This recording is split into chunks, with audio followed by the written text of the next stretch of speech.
This time I will call the March 3rd, 2025 County Council meeting to order. It's always nice to see such a good crowd who joins us for council meetings. Appreciate you being here tonight. I'm going to provide the invocation and pledge of allegiance.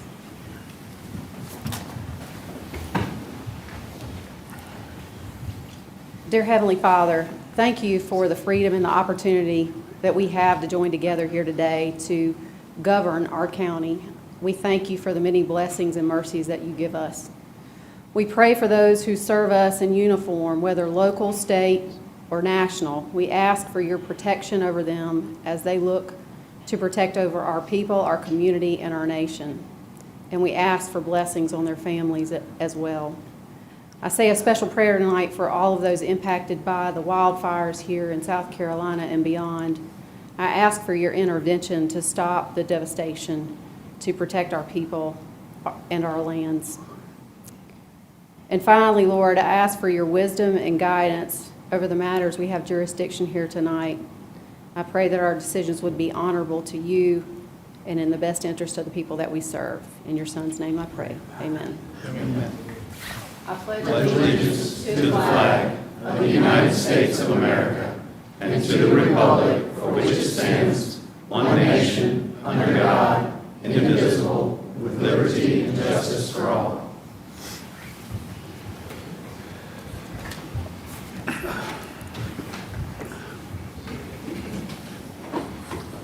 Oh, wow.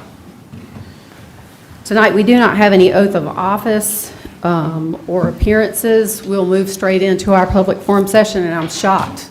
We only have two individuals. So these individuals who will come forward, if you will please remember to give your name and address when I call your name. Make sure that your comments are directed towards matters that the council has jurisdiction over. I will say that there's an individual who wishes to speak about SILFAB. One of the things that I need to make sure that folks understand is that this issue is before a judge. A judge is the one that determines the issues with that, and I want to make sure that that's clear. With that said, when I call your name, you'll have 2 minutes to speak, and if you'll kindly cut off your comments so I don't have to be rude and cut you off, then that makes all of us in a better place.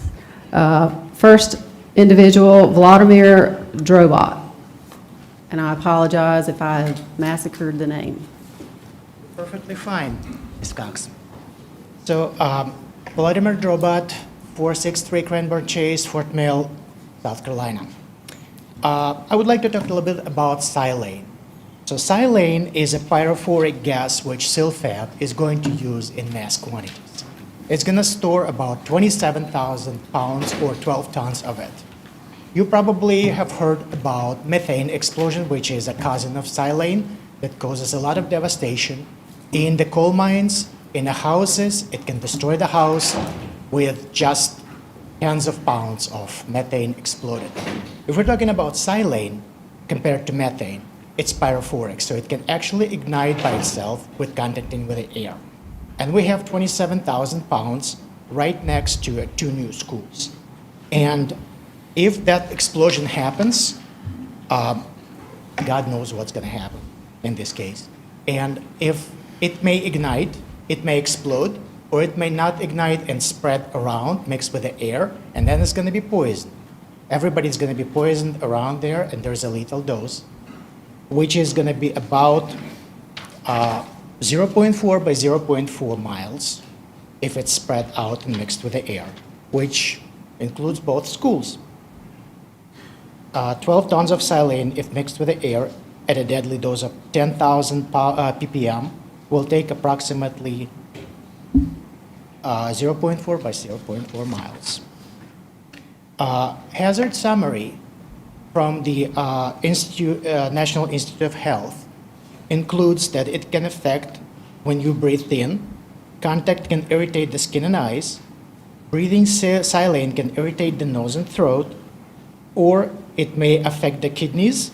It's a corrosive chemical, or it can cause a really, really big health problems called pulmonary edema and will require a medical attention in ER. Unfortunately, still FAB officials, they misspell silane, which makes me think they do not know what they're talking about. It's not late to correct what you guys did, including silane. Thank you, sir. Appreciate that. Scott Kokenauer.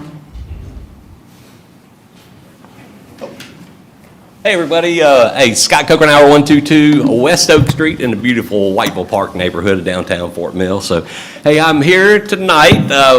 Fortunately, I was able to have a meeting on February the 2nd with Mr. Couch and Mr. Hamilton, and we discussed some items. We don't always agree on everything, but we made a little progress, and it was a very enjoyable, I'm sure it was their most enjoyable hour of work they had all year, by the way. So, and as I was leaving, I said, let me run down to our assessor's office, which they've helped me before on stuff. I said, let me just go ahead and see about dropping my property taxes, since I feel like my value is going to be decreased, has been decreased. And the nice lady at the register said, that property is owned by York County. And she politely got me to the back. And Mr. Weaver, let me get those names. Rob Weaver and Turner Maven, extremely helpful. I assumed I got processed by pennies. They printed the paperwork out, actually got processed by that sewer line that we've had numerous discussions on. So I no longer own that property at that time. So that's where we all kind of agreed it looked like it was an error. It could be corrected. But my first, whatever, I had to go drive back to Fort Mill. Didn't call my wife until I almost got there because she is officially pissed off right now because of this. Went to Mac and Mac. I don't know what that's going to cost me. Of course, William was out that day and busy that next morning. County did contact me, and Miss Laurel Trail was extremely helpful, understand where we were, got everything handled. So staff could not have been any better on this matter. I feel like we need to be compensated on this. This is what I consider a $12 million error it could have cost, because this property could have been sold on the courthouse steps. So I was going to ask you for 5%, which would have been $600,000. I'm going to be extremely nice and just ask for $240,000 to be processed. I ask council to direct staff to do that for us. Thank you, sir. Oh, and I'm going to leave this with Thank Karen. you, sir. If you leave it with the clerk, she can share it with us. That concludes our public forum session here tonight. We move now to our consent agenda. I will say with management's approval, we will move item number 15 to the first item of new business. Are there any other items that need to be removed? If not, do we have a motion to approve consent agenda with that amendment? So moved. Yeah, second. Motion and a second. Any other discussion? All those in favor say aye. Aye. Any opposed? Hearing none, motion carries. We move now to our first public hearing item. It is found on page 8 for the council members who are following along in their agenda packets. First item we have is rezoning action. Hold a public hearing and consider first reading, case number 25-01, tax map number 7180000730620620009, to rezone from RSF 40 to RMX 10, 3 parcels that total 7.46 acres in District 1. Mr. Buono? Yes, this application does include those 3 parcels. It's at the intersection of Pleasant Road and Lorecliff Place. So the request is to go to RMX 10. So here is a sketch of the proposal, looking to create a small subdivision out of these 3 parcels here. Be 15 total new homes under the sketch design. Here's the zoning map for the area. So this area is predominantly including these 3 subject parcels, RSF 40, residential single family. The comp plan similarly shows the future land use recommendation for this area is single family residential. Staff recommends denial of the request as it's inconsistent with both the comp plan, future land use map, and the existing zoning in the surrounding area. The existing district aligns with the single-family residential designation in the future land use map, and the requested RMX 10 district is more appropriate for neighborhood residential which is going to be that orangish color outside of this area. All of the existing lots that are on Lure Cliff Place are at least 1 acre, and 11 of the 17 there are at least 2 acres, if not more. RMX 10 would permit lots as small as 10,000 square feet by comparison. The RMX 10 district also allows multiplex dwellings. That's not what the applicant is proposing here, but if land changes hands, certainly those duplexes, triplexes could be placed on this property. By a vote of 5-0, Planning Commission also recommends denial. And I'll just state that we've received an email from a representative for the applicant that they are requesting that council defer this item. Okay, and that's one thing that I do want to make sure that council is aware of, is that the applicant themselves has requested a deferral of first reading. That doesn't change the fact that we have publicized a public hearing on this matter, and we will continue to have our public hearing as published. Are there any questions for staff before we move into the public hearing? Yeah, I have one question. So on these properties, were there ever any external deeds or et cetera that are associated to these properties outside of just the zoning classification of RSF 40 that you're aware of? Are you referring to any particular deed restrictions Yeah, on any the deed property? restrictions. I'm not aware of any. We can Okay. certainly do some deed research and make sure that there aren't any that would preclude this type of development. Okay. All right, very good. Thank you. Appreciate it. Any other questions for staff? Thank you, Jonathan. We will now open the public hearing. Is there anyone here who wishes to speak against this request? If you will just come forward, give your name and address. May it please the council, Madam Chairperson, legal counsel, Mr. Huckabee. Good to see you. Years. I'm Cam Hallford. I've practiced law in Fort Mill for over 22 years. Office address 238 Rockmont Drive in Fort Mill. I've recently relocated out of York County to be in Barnwell County, but I'm here tonight on behalf of Cliff Lure Estates Homeowners Association, which is a nonprofit. 3 of our members wish to speak tonight. Mr. Audette, thank you for the question. There is a declaration. This development was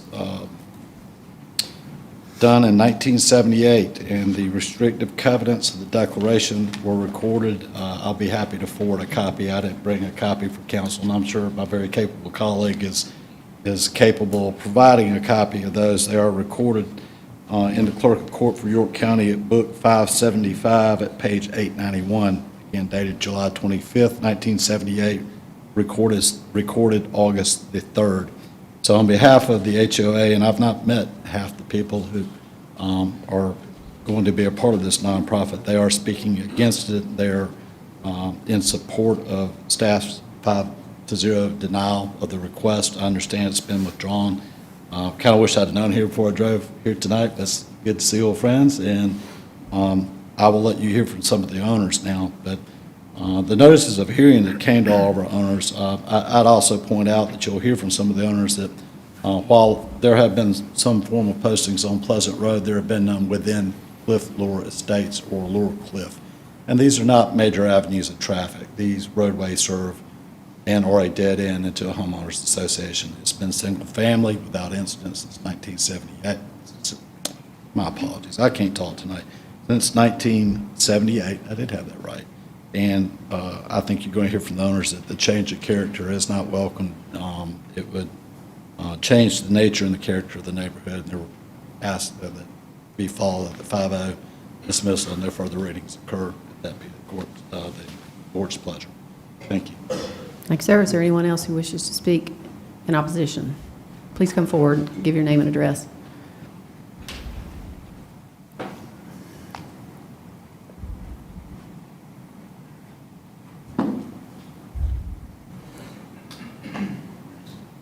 My name is David Estes. I live at 1341 Lure Cliff Place, Fort Mill. I've been a resident there since 2008. My wife bought the property in 1986. She passed away in 2021, so I inherited it fully at that point. This is Cliff Lure Estates was composed of two roads. One is Lower Cliff Place, and the other is Cliff Lower Place, or Avenue, something. Anyway, on Lower Cliff, this Cliff Lower Place, there's 12 homes currently. It's a cul-de-sac. The current proposal is to build 15 new homes at the entrance of Lower Cliff Place. So he is asking to build more homes than are currently on all the rest of the properties on that street. People walk up and down that street. We have children, mothers that take their children in strollers up and down that street. So everybody on Lower Cliff Place is going to have to walk past 15 townhomes or whatever he may decide to build to get to the school bus. Now, traffic on Pleasant Road also, as most of you probably know, is horrible. Trying to turn left or right out of Lower Cliff Place is almost impossible, and it takes too long now, okay? And that's now. Carowinds Boulevard, Pleasant Road has become quite a cut-through, alternate artery for I-77 when there is a problem. It's just horrible as it is now. This is only going to add to that. Traffic, congestion, and it doesn't fit with our subdivision. So that's my thing. Thank you, sir. Any questions? Is there anyone else who wishes to speak against?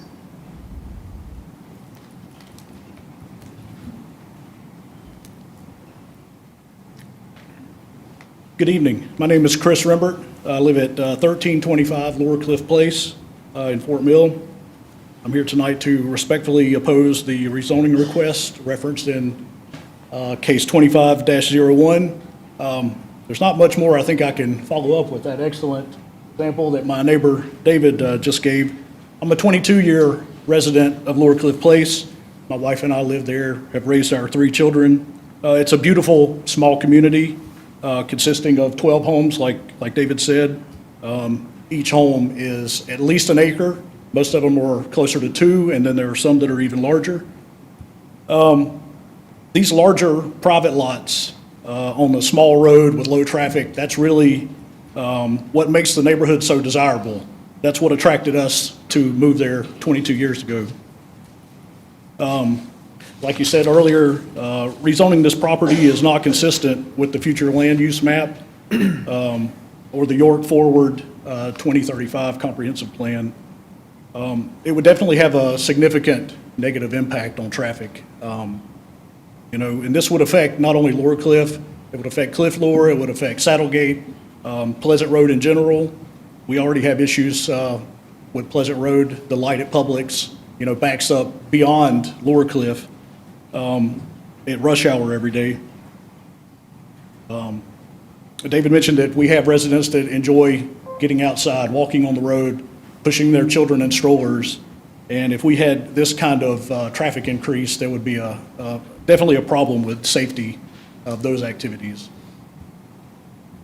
And just to mention, if this thing didn't go through, the 15 single-family homes being built, and let's say the land was rezoned, but that didn't work out and it was resold, we could probably end up with duplex or triplex, quadplex housing. And I think there are some issues there, where we could have even more people than just the 15 single-family homes. In closing, I would like to ask that you take into consideration the voices of the residents and the recommendation made by the county staff report and deny this request. Thank you for your time. Thank you, sir. Is there anyone else who wishes to speak against? Hi, good evening. My name is Jennifer Kaiser, and I live at 1355 Lower Cliff Place. And I live there because my family and I were fortunate enough to find 2 beautiful wooded acres in a quiet, secluded neighborhood with excellent schools in a town that we love, and that's sort of like finding a golden unicorn.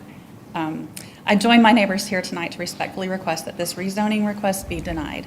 As neighbors, it is our belief that the original developers of our neighborhood intended for it to remain single-family homes on lots of at least 1 acre, most are 2 to 5. Our neighborhood is joined together to reaffirm and protect that original intent, which has served our neighborhood and the town of Fort Mill well.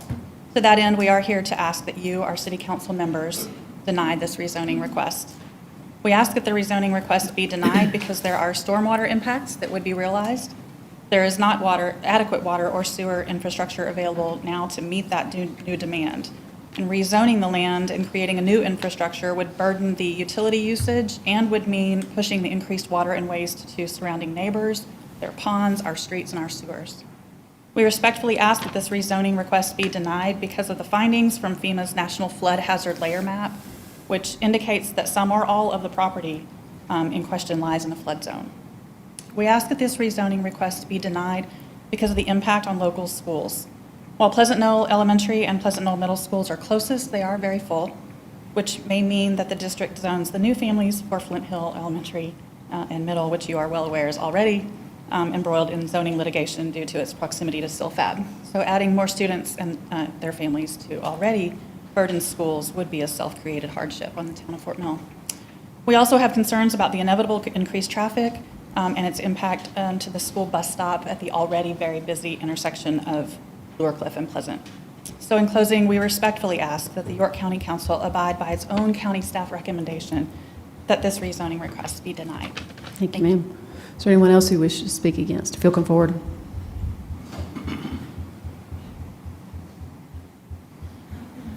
Good evening, everybody. I'm Natalia Mitchell, 965 Bridle Path. I actually happen to live across the street from Lower Cliff and Settlegate community, and I just want to attest to the situation with the traffic. If I have to leave my house at a certain hour of the day, sometimes I work from home to pick up my kids in the daycare, which is maybe 100 or 200 meters down the street, but I'm not able to walk because there's no sidewalk. A trip that should take me maybe 1 minute to get to the daycare, I can sit for 20 minutes trying to get out of my neighborhood into the Pleasant Road, right, as the traffic gets backed up. So I kindly ask that you guys consider the situation. I think it's not a good idea to approve this proposal for rezoning. Thank you, ma'am. Thank you. Is there anyone else who wishes to speak against?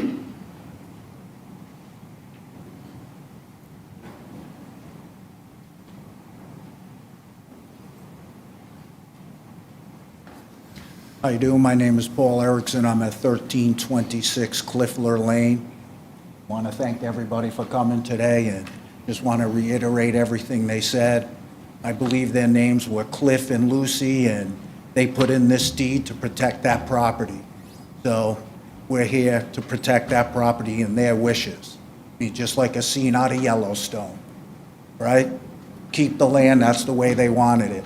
They shouldn't be able to come in and put 15 houses on these single lots. It wasn't made to subdivide, it covers it.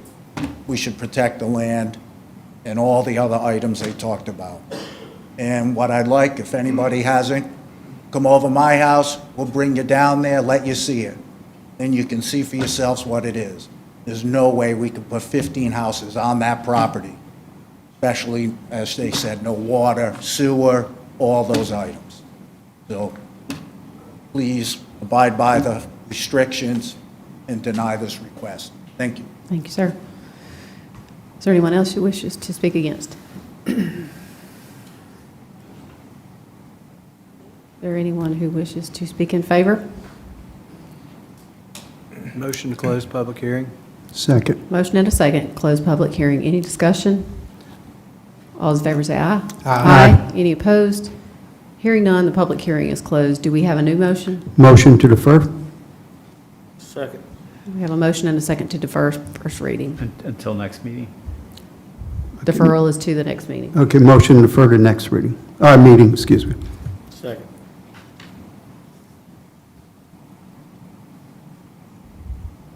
Folks, please check your pockets if anybody is missing a cell phone with a small child sitting on the lake. I'm surprised you hadn't lost that already. All those in favor say, Madam Chair, discussion real quick. Mr. Huckabee? Do we know what the deed restriction says?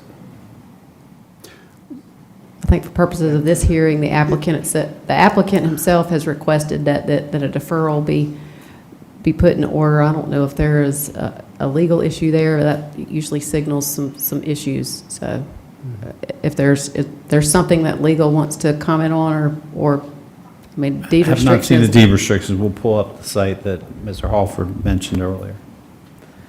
Okay. So I would request that information, yeah, we don't hear, now the public hearing is closed, we're done with that, but we will ask for legal to look into the deed restriction issue. Any other discussion? No, I just won't be here on the 17th, so for the record, I wouldn't be voting to approve it. I'd be voting for a denial. Any other discussion? No, again, I was going to piggyback off of Watt's comment in regards to making sure that deed restriction does get over to county to get it on the record. Thank you. Appreciate it.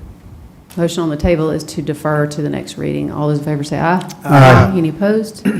Hearing none, motion carries unanimously. We move now to item number 2 of the public hearing, rezoning action. Hold a public hearing and consider first reading, case number 25-02, tax map number 738000042 to rezone from RMX 10 to OI 1.01 acres in District 7. Mr. Bueno? Yes, this is a 1-acre property. You can see here on the map on a little land peninsula that's bounded by Doby's Bridge Road, the Fort Mill Parkway, and Hare Road. There are a couple of single-family homes in this location surrounded by parcels that are in the jurisdiction of the town of Fort Mill. The request is to go to the OI district. The applicant would like to construct an 8,000 square foot office building. You can see an aerial photograph of the lot here. You can see the adjacent single-family homes that are there. Here's the zoning for the area. Again, that hatched area is the jurisdiction of Fort Mill. Here, the existing zoning is RMX 10, residential mix, 10,000 square foot lot minimum, and there's a smattering of county property in this area in between the town parcels. But here's the Fort Mill zoning map. A lot of the properties that are adjacent to these single-family homes that are still in an unincorporated area, those town parcels are zoned highway commercial. So long-term, a lot of these properties that are on the parkway or just off of the parkway will eventually transition to some form of commercial. So here's the future land use map. Our land use map calls for this area to be single-family residential, neighborhood residential, and the Fort Mill map is below that, and they call for this to be mixed-use neighborhood. Staff recommends approval. It is consistent with the comp plan and future land use map. At first blush, you might say, well, it's not residential. How could it match with neighborhood residential? But there is text in the comp plan that says if you have an intersection of major roads, that's an area that's appropriate for office and institutional uses for neighborhood residential designations. The application property, as I mentioned, is on a block that's bounded by 3 roads, and including jurisdiction of Fort Mill property around it that's commercial. And that OI district is compatible with that highway commercial district that's in the town, and it matches the town's future land use designation, and it is a pretty good transition from the single-family homes that are there to highway commercial's much less intense use to go to OI. By a vote of 5-0, Planning Commission also recommends approval. Thank you, sir. Any questions for staff? So, yeah, Jonathan, real quick, just explain for me again, what is actually going on this lot? An 8,000 square foot office building is the proposal. 8,000, okay. Thank you. Any other questions? Thank you, Jonathan. Is there anyone here who wishes to speak against this request? If you'll come forward and give your name and address.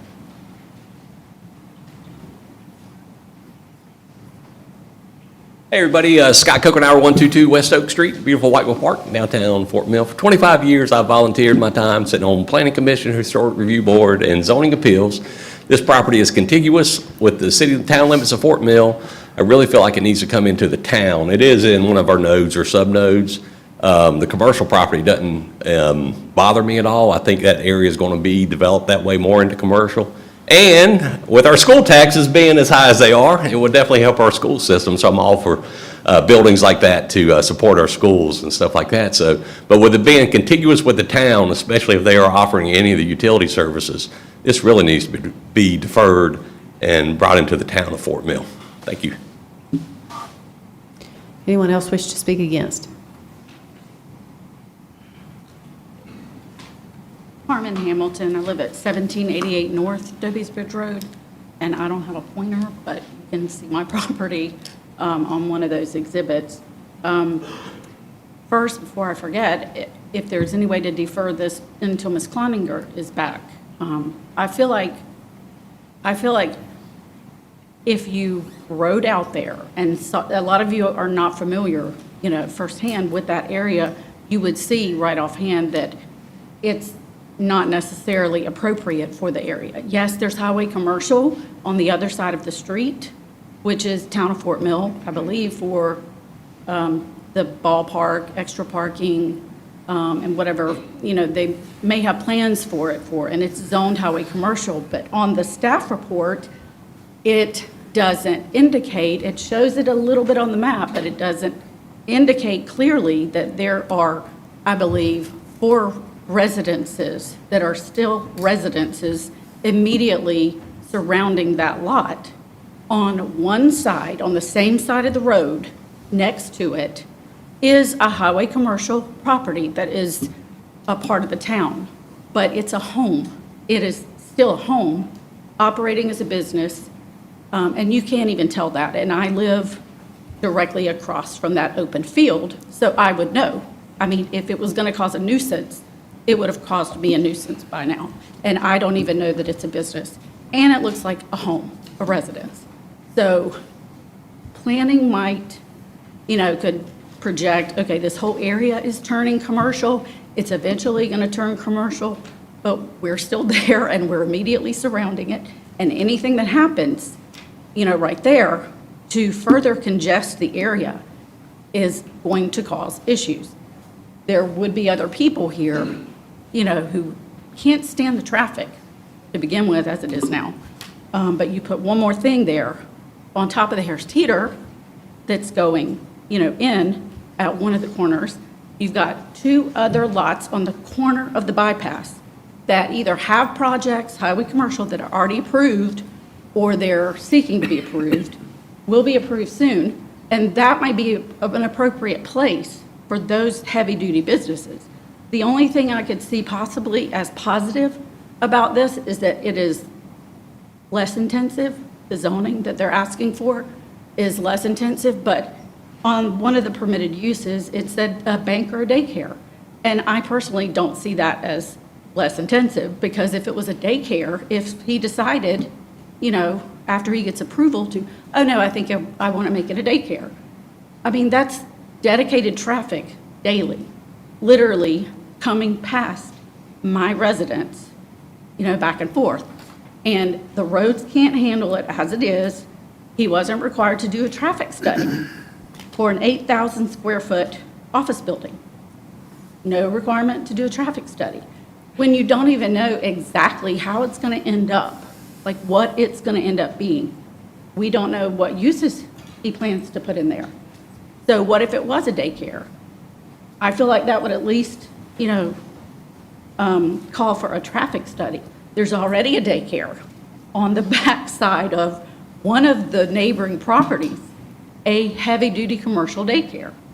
So the point is, just further congesting an already congested area that's even going to get worse.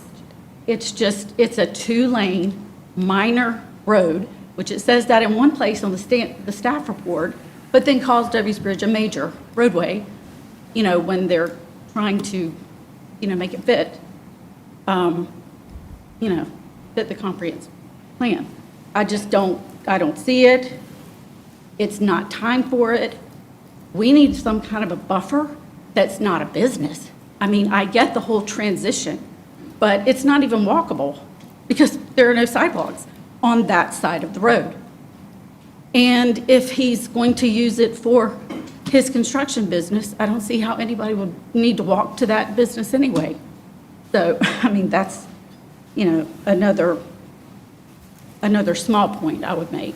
But if you saw the area, you would see that it's not exactly how it's been portrayed. There is a lot of highway commercial property there, but it is still highly residential.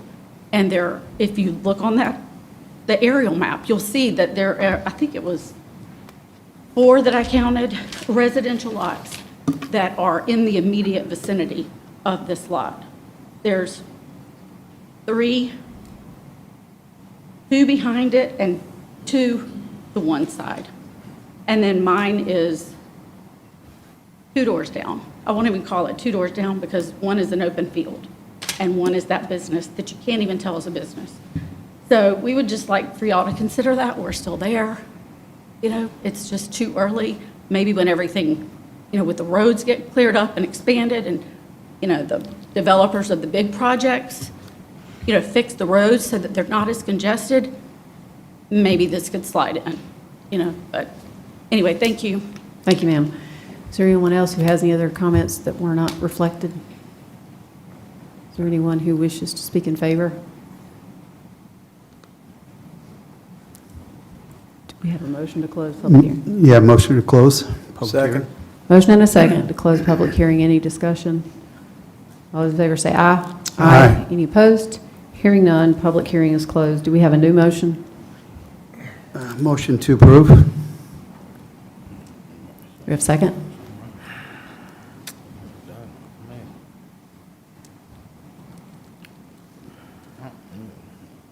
Ms. Cloninger's not here tonight. I did speak Right. with her, and she is Yeah. supportive of this request. I will tell folks in the audience that when you have a rezoning, you are required to have a public hearing as well as 3 readings. This is the first reading on this matter. There would have to be 2 additional readings that would have to be approved before this would pass or before this would move forward.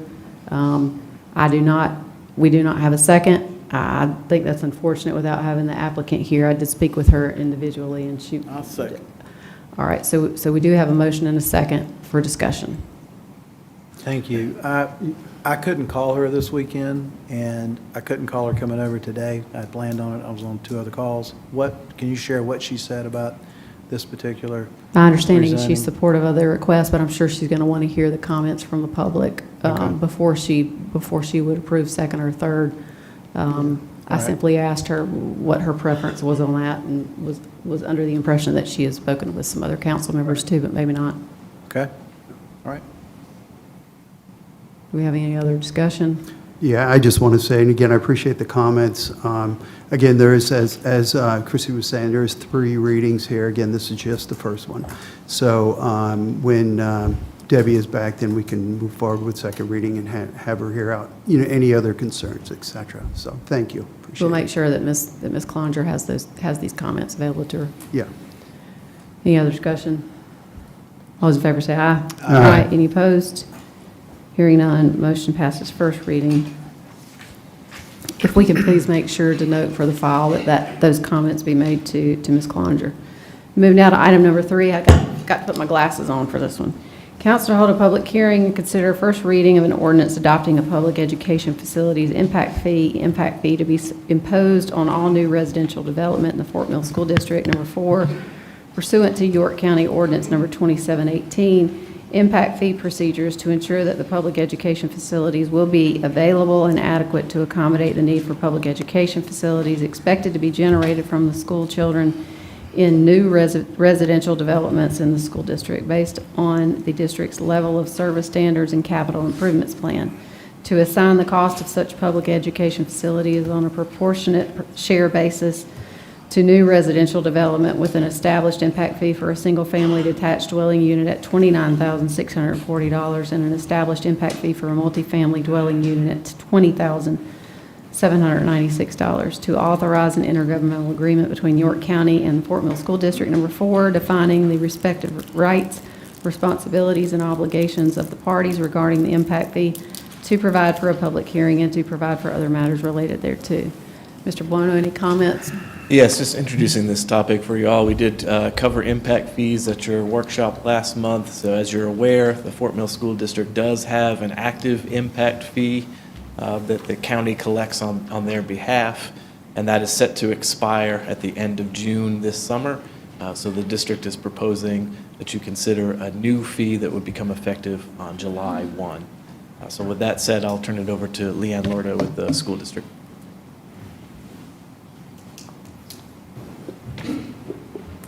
Good evening. My name is Leanne Lordo. I'm Associate Superintendent CFO for Fort Mill School District.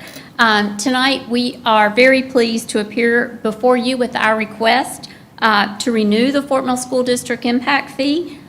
For the benefit of the new council members, I'm just going to make a couple comments in summary before we turn it over to some of our consultants. We were here in front of you 7 years ago in the spring of 2018. At that time, you approved the current fee in accordance with our comprehensive impact fee study, which was conducted and showed a need for the fee of the $18,158 per single-family unit and $12,020 per multifamily. Since that time, we have collected $73 million, $73,595,988. Have to give you the whole number. As of the close of business last Friday, we have currently submitted to York County, and this includes a draw that we will submit this week.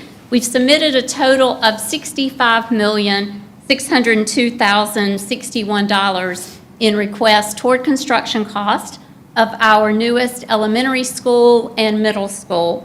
And the breakdown of that is $54.8 million towards our elementary school and $10.7 million towards our middle school.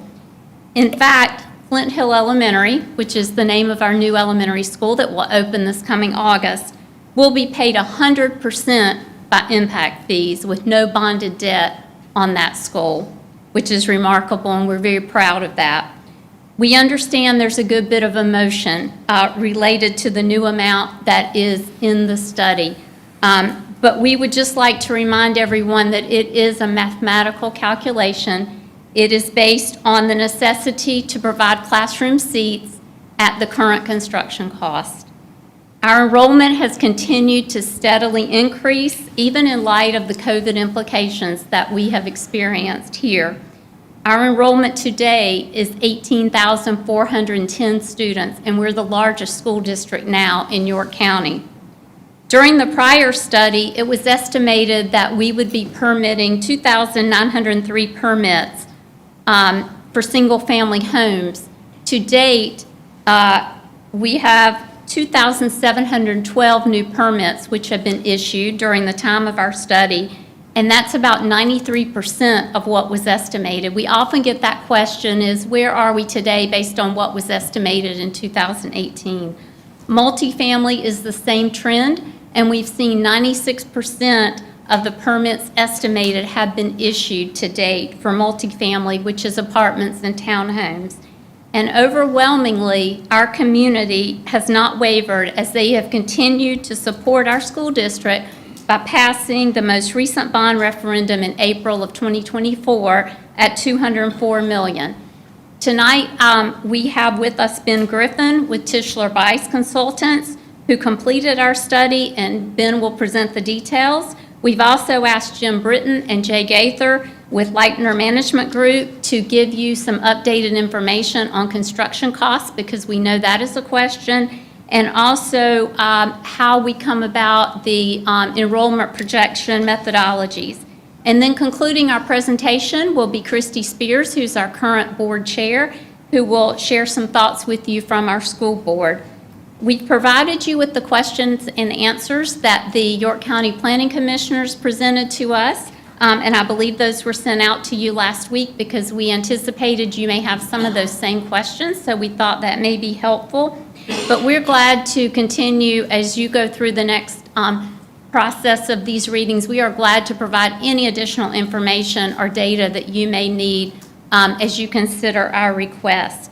And lastly, from my seat and my goal with the school district, I want to assure you, we will continue to provide as much tax relief to our taxpayers as possible using these impact fees collected and minimizing what we have to raise in debt millage to cover these construction costs. We've all heard and we've used the phrase growth paying for growth, and that is certainly what our goal is here. Thank you for your support tonight and in the future. We do appreciate the relationship that we have with you all and with the York County staff, and we continue to look forward to working with you. At this time, I'm going to turn it over to Ben Griffin with Tischler Bice, who is going to review the study that they completed on our behalf.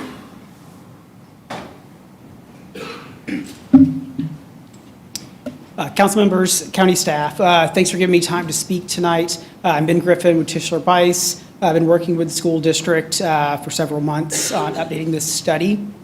We want to walk you through the findings tonight, but Tischler Bice, we have nationwide experience. We worked with many communities in South Carolina, and this isn't the first study we've done.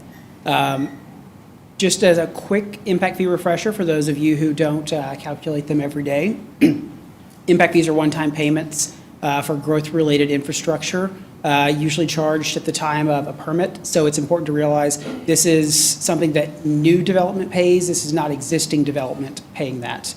Can't use impact fees for operations, maintenance, repair, replacement, rehab. This is new capacity funded with the impact fees. And this is not a tax.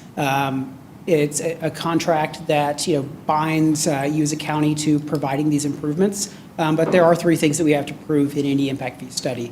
The first is need. So there needs to be capital costs associated with this. We're showing enrollment growth, so there is need for additional student seats. And so that's how we're proving need in this. There must be a benefit to the fee payer. So we look at that a couple ways. We could look at a geographic benefit. So in this case, you have a school district. So that is our benefit area. And then we want to make sure that you're spending the money within a timely fashion. And in South Carolina, you do have to, these projects have to be constructed within 3 years of the date in the CIP. So that's how we're making sure that you are spending this money in a timely fashion. And then we need to make sure that the fees are proportionate to demand.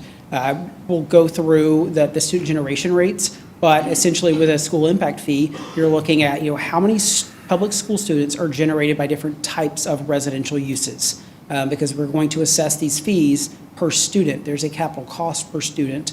So on average, how many public school students does a single family unit generate? How many public school students does a multifamily unit generate? And that's how we make sure that the fees are proportionate to the actual demand generated by different types of residential uses. The calculation of an impact fee is fairly straightforward. You take that demand unit, so in this case, it's the number of public school students. You multiply that by the infrastructure unit, so in this case, it's the square footage per student. And then you multiply that by the cost per student, and that's essentially how you come up with the fee. There are a lot of other factors that go into that, including credits, and looking, and comparing different levels of service, but essentially it's, the demand unit times how many square feet times the cost. With the credits, there are three types of credits. A site-specific credit, that's handled after an impact fee is adopted. So if a developer constructs or dedicates something that is within the study, you would provide a credit to the impact fee that they would pay.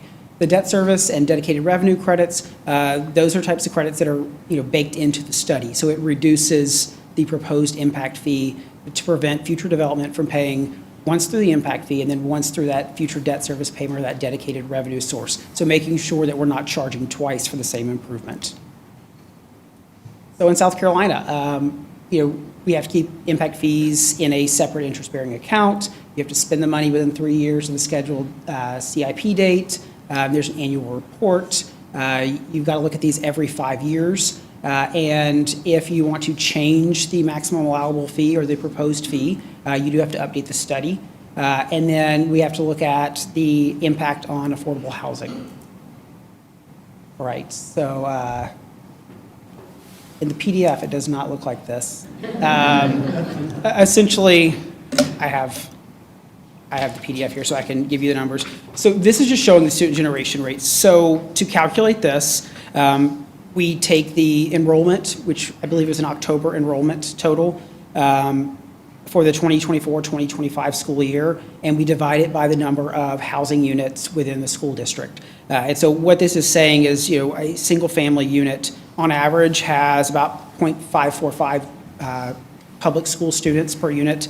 A multifamily unit has about 0.384. What's important here is to think about it as, okay, if we got 1,000 new housing units, what does that look like? So if you got 1,000 new single-family units, you're looking at almost 550 public school students in those new housing units.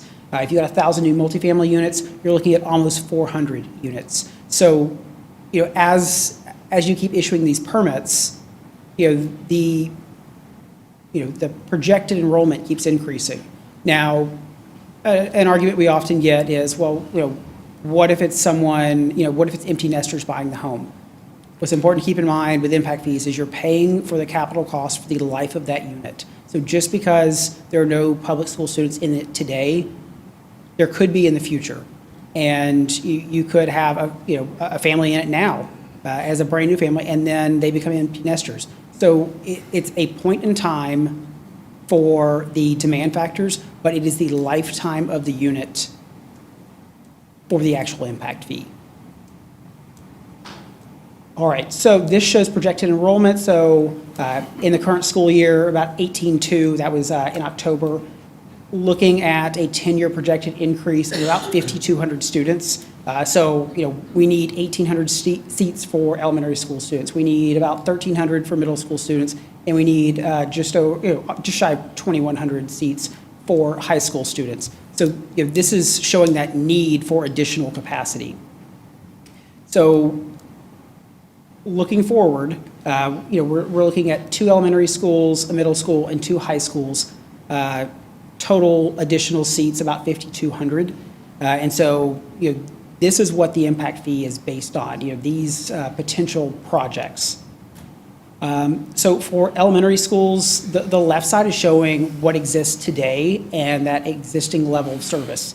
What we're doing here is just saying, on average, elementary schools provide about 116 square feet per student and about 0.03 acres per student. So we want to base the fee on that. So maintaining that existing level of service, because we can't charge future development for a higher level of service than existing development receives. So while we may refer to this as the maximum allowable fee, we're using the lowest level of service that we can use. On the right side, you see the capacity utilization. So we're at about 77% capacity utilization today. If we did not add any additional seats, but we grew as projected, your capacity utilization would increase to about 94%. Because you're looking at adding about 2,400 seats, your capacity utilization over the next 10 years decreases slightly. It's a rounding error, but it's about 0% increase or decrease. But what this is saying is, you're adding the appropriate amount of additional seats to the projected enrollment increase. For middle schools, you're providing about 144 square feet per student today, about 0.04 acres per student. If you look at the right side, you're at 81% capacity today. If you don't add additional seats, you're at 105% capacity in 10 years. So the 1,200 additional seats limit your capacity utilization increase to only a 5% increase. And then for high schools, you're providing about 166 square feet today per student.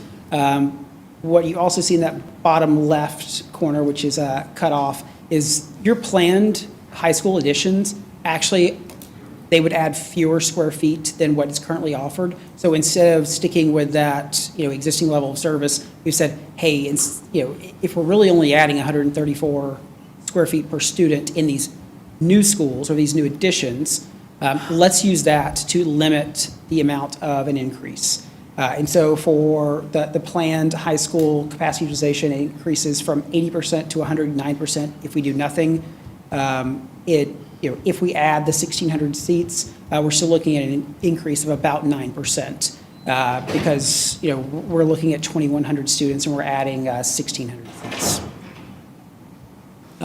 For cost factors at top, that's the planned cost, or our current cost estimates for these planned projects.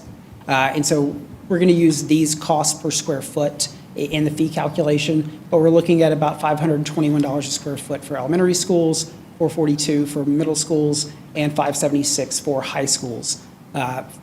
For that projected land cost, we're looking at recent land acquisitions, and so it's about $187,000 an acre used in the study, and that's based on 2022 and 2024 land acquisition. We include a debt credit. So because you have existing debt, we want to make sure that we credit the impact fee study for those future debt service payments made by these future fee payers. So we want to make sure that they're not paying for existing school capacity and new school capacity. So we provide a credit for that existing debt. We also provide a credit for future debt. So we can look at your impact fee fund balance, the existing debt, and then say, hey, this is, really we're trying to find $285 million for, these schools and this additional land. And, we can look at what we would project in impact fee revenue and then say, well, there is still a gap. And so we want to make sure that we provide a credit for that future debt service so we're not double charging. And so this is where all the numbers come together. The left side is showing, the capital cost per student. So for an elementary school student, it's about $49,000. For a middle school student, it's about $55,000, and about $61,000 for a high school student. All we're doing is multiplying that by the number of students per unit.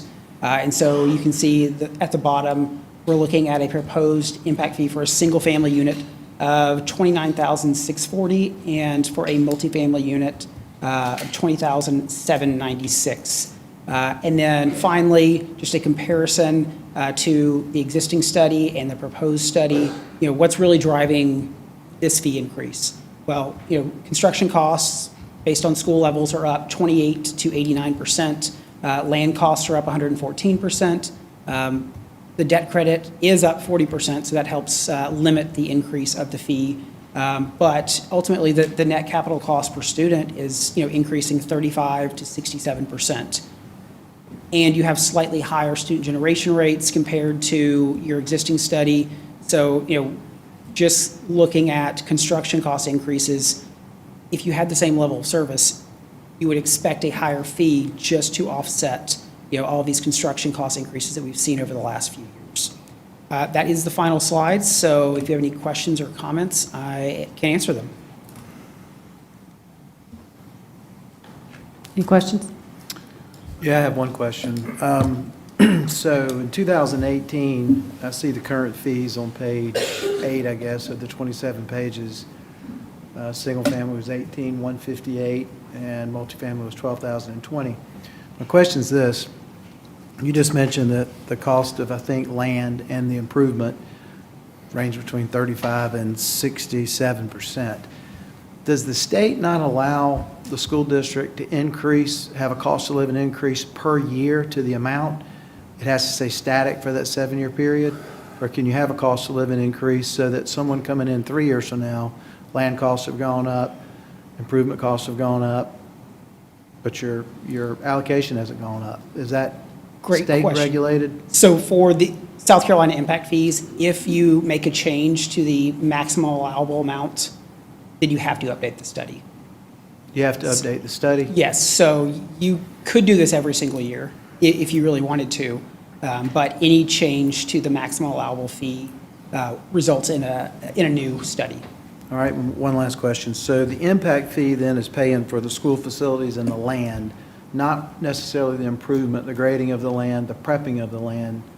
It's just paying for the building of the structure and the purchase of the land? All of that is included, and you're going to get a little bit more on that with the next presenter. Okay. But all that is rolled into those construction costs. Okay, thank you. I have Go ahead. I have a few questions.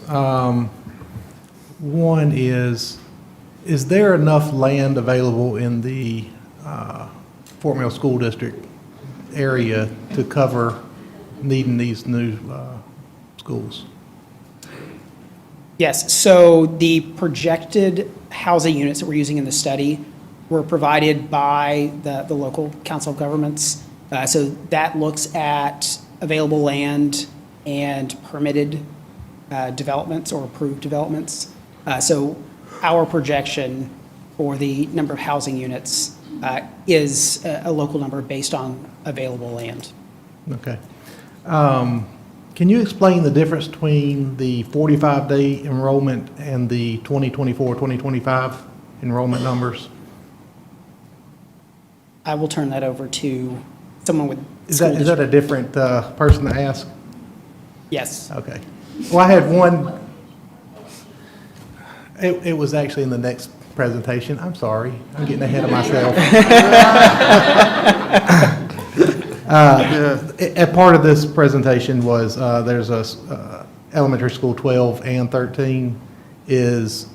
Are both of those included in this study, or is it one? It seemed to switch back and forth. I couldn't quite follow. One second.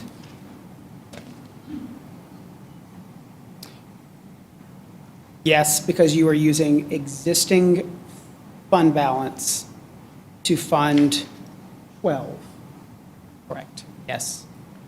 So current will just be on 13, this new fee? Did I miss? You will use impact fees for 13. You're using fund balance. We're still showing 12. Enough 12. And so anything now under this will go towards middle school 7 first and then elementary first. Okay.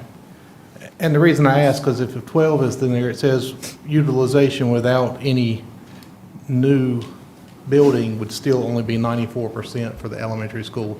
That's the only building that only part that I saw that seemed to be a little concerning for me was just that it didn't look like the elementary school we were quite ready for it. But I don't know how much that, would adjust the overall impact fee. Yep.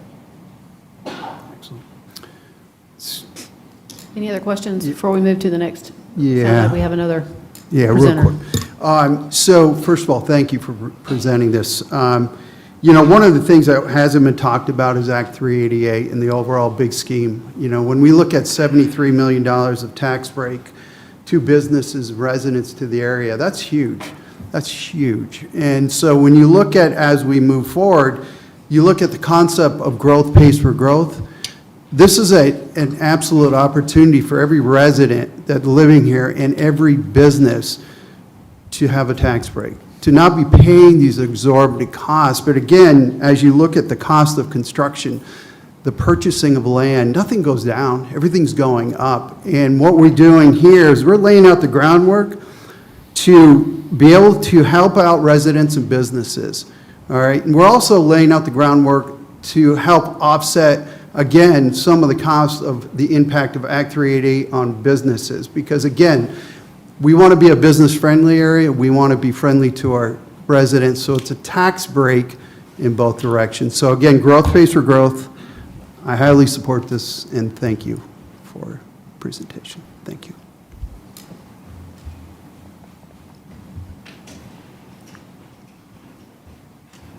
Good evening. My name is Jim Britton. I'm with LMG. We're a agency construction management firm. Represent Fort Mill, several other districts, county. We specialize in K-12 and municipal construction. I'm here to talk tonight about some of the questions, Mr. Linton, you brought up. Real quick, we're going to kind of show you how we come up with our numbers. We don't just, this many square feet, this number. There's a little bit of math involved and thought. There's some thought process Historic and current market, I'm going to show you a picture before COVID and post-COVID, and kind of talk about some other obstacles we're facing. Student enrollment and capacities. Now, this is not something that we actually do as a practice, but we're kind of the gatekeeper. We pull all the information together, and we develop some trends that helps the district, kind of sets the guardrail, so to speak. And then give you an opportunity to ask any questions. Having said that, if you do have questions, please stop me. I'll be happy to try to address them. So the first thing, this is what we call our DE sheet. And the DE sheet to us is a kind of a high-level budgeting process. When we get in, we start developing this with scope, and then we take historical and current market trends and costs. And it's not everything is not just a square foot number. Sometimes there's lump sum numbers. And there's two ways to look at this. Well, multiple ways to look at it. On the left-hand side is our main categories. And then you move from left to right. We start developing numbers, cost per unit. And incidentally, these are put together in today's numbers. So we project them out using escalation year over year, as well as a contingency, and I'll talk about that in a minute. But everything above where it says facility improvement, subtotal, everything above that is our actual construction budget. There's often some confusion when we're talking about construction budget versus development budget. Both the top and the bottom is our development budget. The bottom component is the architectural fees, testing, state-required testing fees, the FF&E, the furniture, fixtures, and equipment. They take the building, shake it, turn it upside and shake it, everything falls out. That falls into kind of the FF&E component. You have to have that to really give an entire project. And incidentally, this is elementary 13. So we've budgeted this, and if you look on the right side, you're needed, you're required, 2029. So you have a year-over-year escalation. So when this was budgeted, we were forecasting about a 4% year-over-year. Looks like we're probably a little light on that with some of the steel trends and costs that we're facing. But you have to kind of take your best guess. We ran into pre-COVID to post-COVID, 2020, 2021, we had about a 16% blended escalation year over year. So that's 32%. The following year was about an 8%, and we kind of settled down. We're in the we're north of 40%, closing in on 50% in escalation costs before COVID to now. So that's how we developed these numbers. We do have a standard, kind of a 10%. We're developing the site work. That's included here, and that's one of our biggest problems is, all the good land is gone. The question was asked about Fort Mill. We work hard to try to budget and acquire property in the bond program previously to the one that is needed, because it can take 6, 8, 12 months to obtain a piece of property. And properties are not very, unfortunately, we're dealing with retaining walls, wetland streams, and so the development costs on properties are a lot more than they were even 10 years ago. And Fort Mill, if it's either the smallest, one of the smallest geographic in the state, and so those opportunities are not as easy to obtain as they used to be. And that's why we're very proactive trying to acquire those properties. Any questions with the DE sheet, how we put those together? Those are kind of eye-opening, I would say the least, the numbers that we're seeing. But when we get into some of these numbers, I think you'll see the issues that we're having. So we're going to get into some historical and current market. I'm going to show 2 pre-COVID projects that we were involved with in the county, and then 4 or 5 post in multiple districts, so it's not just Fort Mill. This is Forest Creek. We bid this project. This was a hard bid. Incidentally, we used multiple delivery methods depending on the weakness of a project. This was bid in July of 19. The number we want to focus on is what we call a 5-foot number, because that's really the only way you can compare one building to the other. Sites are different and really difficult to compare, so the 5-foot number is the one we want to compare and discuss. So this one came in at $195.25 per square foot for the 5-foot number. Again, this is Horse Creek Middle School, July of 19. River Trail Elementary, 2018, a little bit before, $203.82 a foot. Generally speaking, an elementary has fewer students per square foot.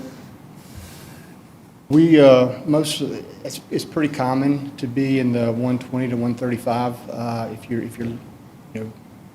drilling down to that number in a square feet per student, and which is even more than it was even 20 years ago. There's code issues that increased the requirements, multipurpose rooms, for example. We've been involved in some schools renovating or improving that were around the 100, 105, but you don't see that very often. So now we're getting into post-COVID, and actually within the last 6-7 months, we've got probably $750 million that we've released in the county that we're involved with. So this is Lake Wiley High School. It was bid in May, and so we're $100 more a square foot now on the 5-foot number, and it's a competitive bid. So we're breaking these things down into your core and shell building finishes, site work, which again, it's hard to really compare. This was a very difficult site, large site. A lot of wetlands that we had to do, bottomless culverts. It's very difficult to compare. I think it was almost 1 million cubic yards of earth moving, the largest one I've ever been involved with in my life, my career. Food service, plumbing. So if we're walking it down, some of the constraints that we're facing now is electrical, $43.65 a square foot. That's a lot more than I've been involved with. And I would call that an artificial impact.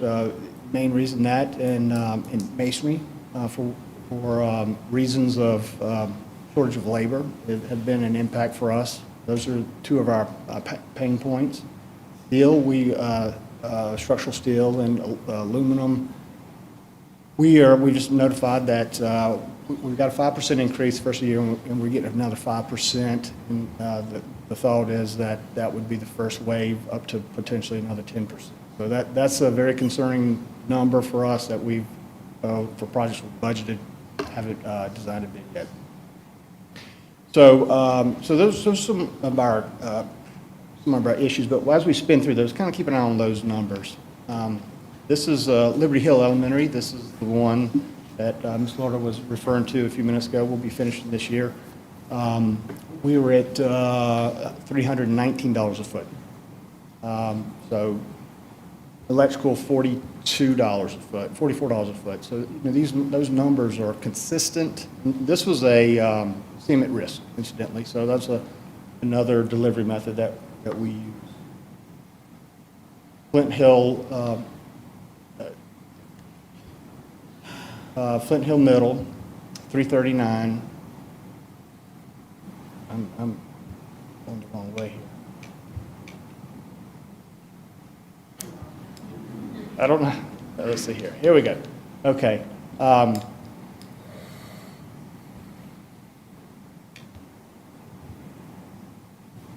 right, so this is Flint Hill Middle, $338.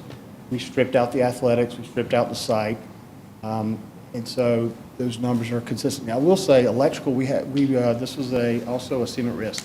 We had a lot of competition on the electrical. Apparently, there was a gap in the market, and so we were fortunate to get that competition. And that's the biggest problem, is it's not the general contractor level, it's the subcontractor level where the bottleneck is.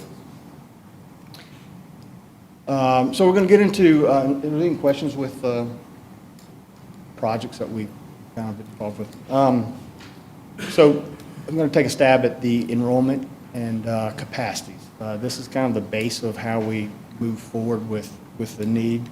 The district, I've been involved with the district since the late 90s, and this is a trend, actual trend line of every year. We develop these every year since 1999. So we've gone from 4,800 kids to 18,400 and change in 25 years. But that's a pretty staggering number. You do see the trend or the dip from COVID, but it really picked itself back up post-COVID. This is that historical component in combination with some projections. And so the projections are put together by two different individuals. One is Dr. Dale Holden. He uses they use two different methodologies. Dr. Holden uses cohort survival, live births, and then the COG has performed the other, and they use more of a building permit, real estate turnover type of a methodology. Big difference between the two. So we've got those represented, as well as a average, which is the dash green line, and then the red line is a trend that takes all the historical data in consideration. Generally speaking, we use the average for projections and development. Now, if I'm not mistaken, the data that was given to Mr. Bice was the blue line, which is the less aggressive or the more conservative number. Any questions on this? I'll get a highlight of it here. So this is that same information is blown up. So you can kind of see the question about the 45-day number. That's the diamond. So two numbers are important to us, 45-day and 135-day. I think 135-day is the number that the school district's funding is based on. 45-day is another number that is submitted to the state, and I think it's kind of where the enrollment is kind of stabilized. But that's the number that we generally kind of put our arms around for the beginning of the school year. So if you see, we're at 18,000, and the trend is the purple and the blue kind of give us our ditch lines, and historically we've used the green dash line, have been pretty accurate with that number. And then this is our what we call a flame chart. And so a couple things I want to bring to your attention is right now there's two elementaries that have been frozen and two middle schools. And if you look at the district overall, you might see some capacity. If you look at it, the K-5 overall capacity, the problem is we've got these pockets. And so the green is 90% utilization or less, and 90% is pretty tight. For example, if you have a 4-block system at high school, if that teacher's going to have a planning period, 75% is really the maximum utilization. And these are building capacities, core capacities. They're not necessarily the educational capacity. So we'll receive some relief when we open up the new elementary and the new middle. But when we're looking at the 90 to 100%, that's 25 kids per seat, per classroom, every block, and that's very with no planning periods, which is very difficult. We're really rushing to the cliff. Obviously, to address 2029, 2030, we're 3-4 years before that you to have something planning or actually funded or financed. So that's kind of a really good telling chart. It shows the capacity on the left column and kind of moves forward from there. Any questions I might? No, just a quick comment, though. If you guys were to add in, say, a trailer, right?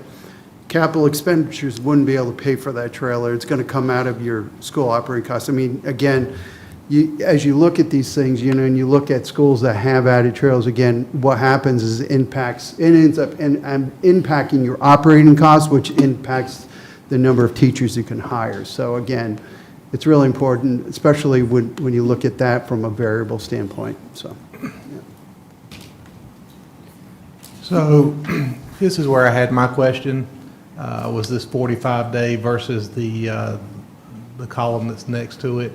And a couple of again, back to the elementary schools stood out to me. Like Gold Hill has a freeze, it has a 45-day of, 816, but shows 926 for the overall enrollment, but it's still below capacity. You have Kingstown has the same thing, it's at 45-day of 800, but 927 at, I guess, a full year.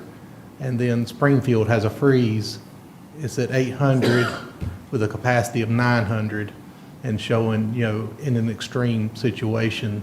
So I just ask, what's the difference between those? What drives that much higher number? Well, a 45-day number is kind of what we report internally.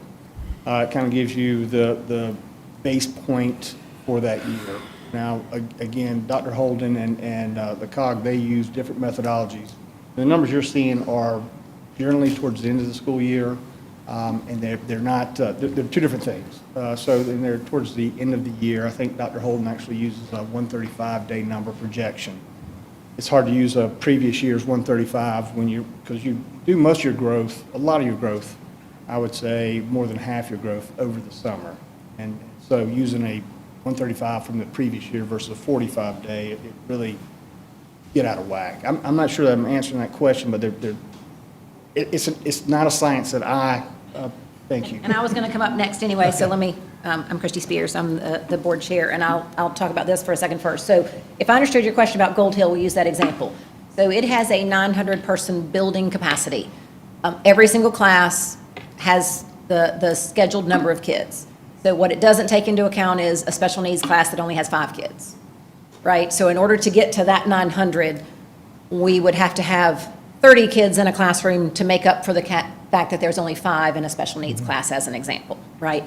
So that's the building capacity. We don't ever like to see that number. Now, we have on occasion, and so the 45-day, we were sitting at 816, if I can read that right. And the projection, had we done nothing by the end of the school year, would be at 926. That is, I don't know how many kids we've gotten frozen at the moment, but we've got a lot of kids, I think 80 kids from Gold Hill that are taking a second bus right now to go to a different school because Gold Hill is frozen and we can't accept them into the current footprint in that example. Does that make sense? Okay. Yeah, I think so. Okay. Kind of. You may. Yes, you may. I mean, I'll go with it. No, so what she's saying is if we would not have put the freeze in, we would have been closer to that 926 number rather than the 816 number. I'm gonna, if there's some additional information that needs to be presented before, we haven't even opened the public hearing yet. Okay.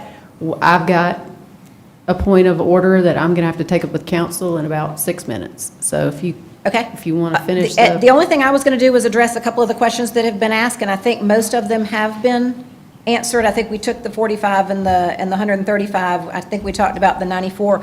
I wasn't sure about your question about available land, and I want to answer it 2 ways. If you're asking about will we be able to find 20, 30 acres to build the schools that are planned, the answer is yes. It is not the most desirable land, but there are still lots available that we are actively pursuing for future school sites, as well as we've got a couple that are banked. And then when it comes to, is there available land to build all the houses, we receive from the county, the city, and the town, the developments that have already been approved, and so they have already been approved on this acreage for these 300 houses and things along those lines. So that is what we're basing the future demands on.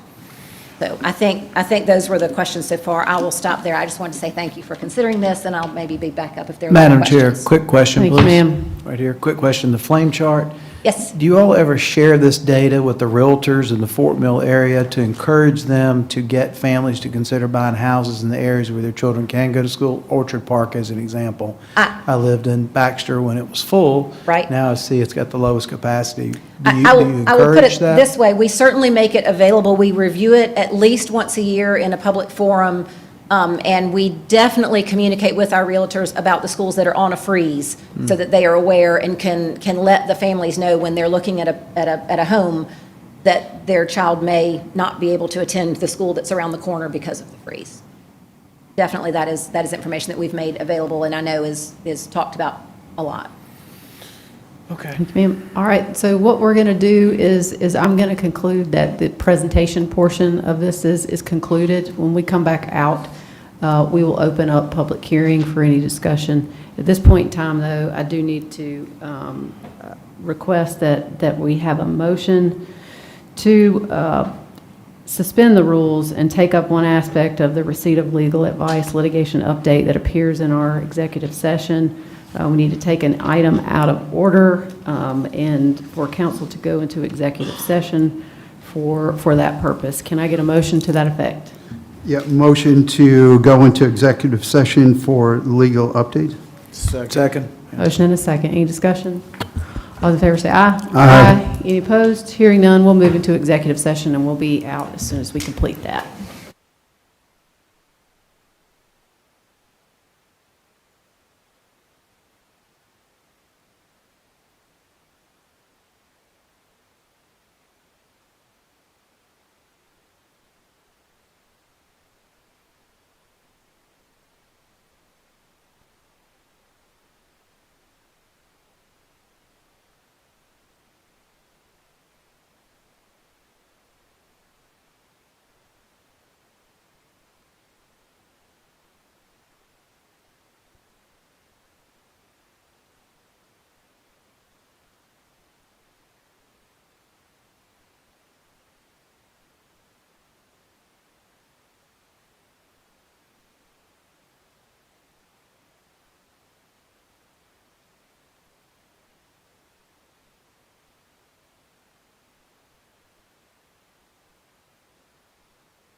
Executive session, no action was taken.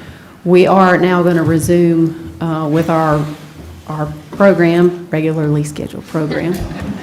At this time, my understanding is that we've concluded the presentation period. Is there anyone here? We will now open the public hearing. Is there anyone here who wishes to speak against the request? If you'll come forward and give your name and address. Hello, everybody again. Natalia Mitchell, 965 Brattle Path, Fort Mill.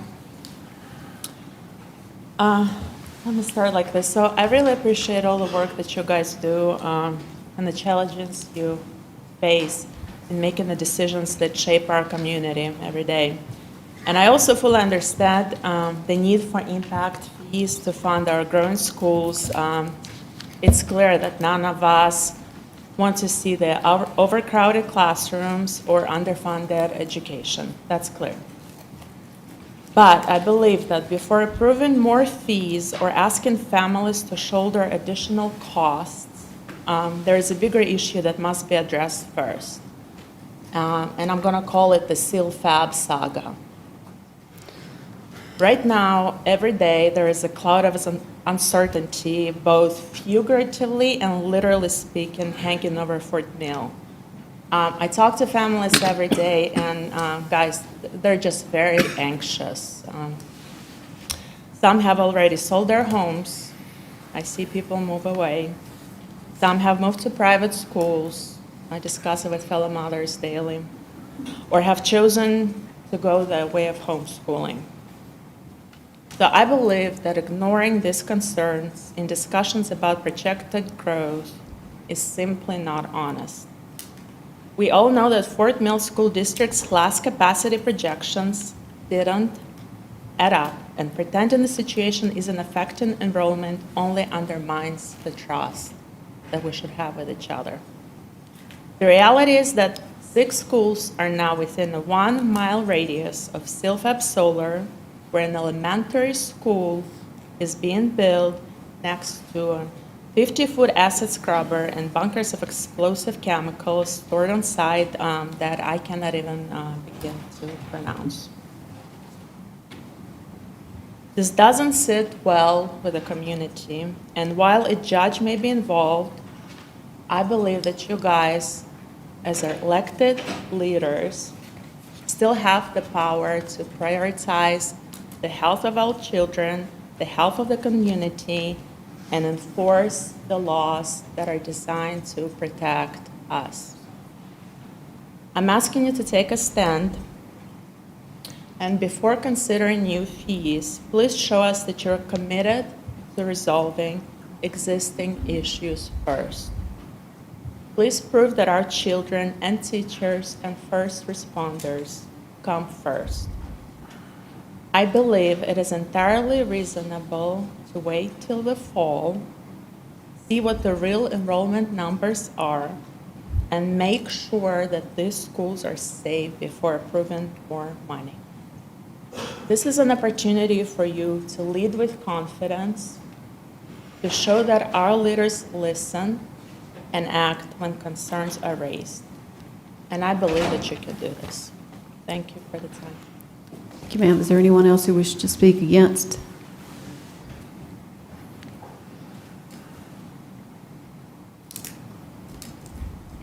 My name is Julio Marino, I live at 1098 Rolling Park Lane, Fort Mill. I'm against this for the fact that all this money that they charge in, to build a new house, that it's actually hurting me, like I want to build the house for my daughter. But it's costing me $8,000, right now $18,000, and I think like $400 and something to do it.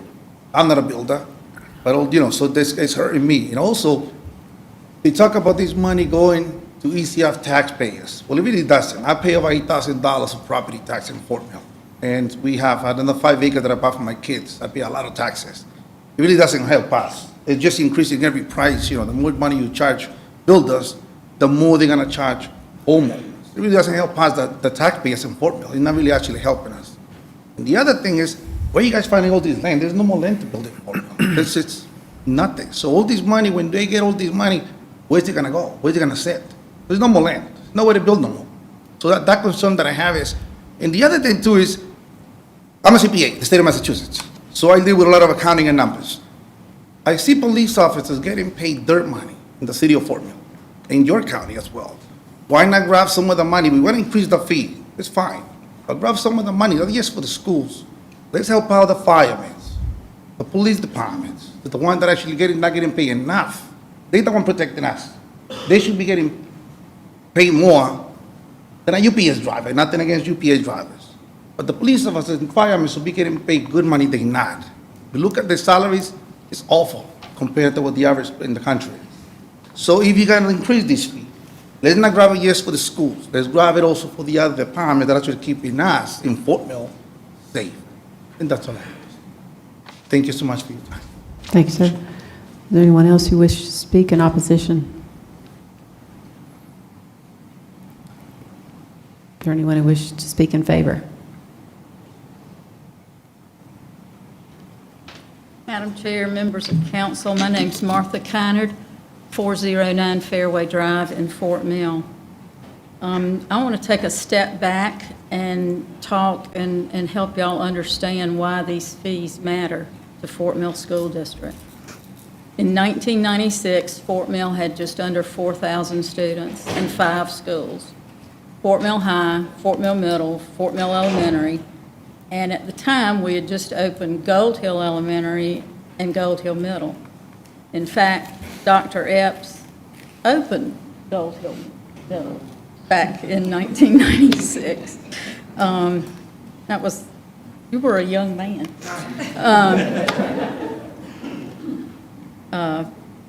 Tech Dowling was our superintendent at the time, and I was chair of the Fort Mill School Board. Tech was a visionary, and he recognized that our rapid growth wasn't slowing down, and he knew we needed a plan to manage it. He proposed the idea of school impact fees.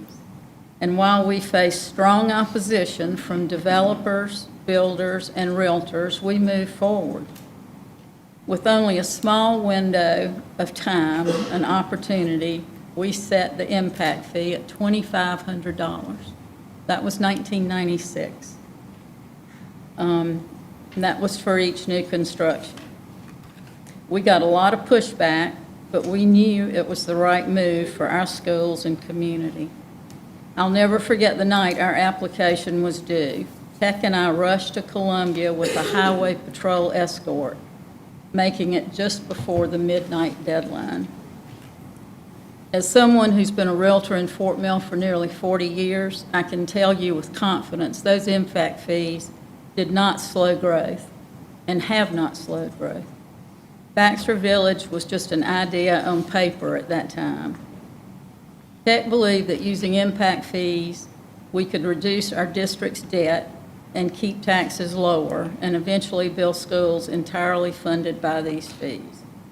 That vision is now becoming a reality with our first impact school nearly complete. Today, Fort Mill has over 18,500 students, 20 schools, and 2 more under construction. Our school system is one of the strongest in the state, driving increasing property values and providing state-of-the-art facilities for our children. At the end of the day, the real beneficiaries of impact fees are our students, and that's how it should be.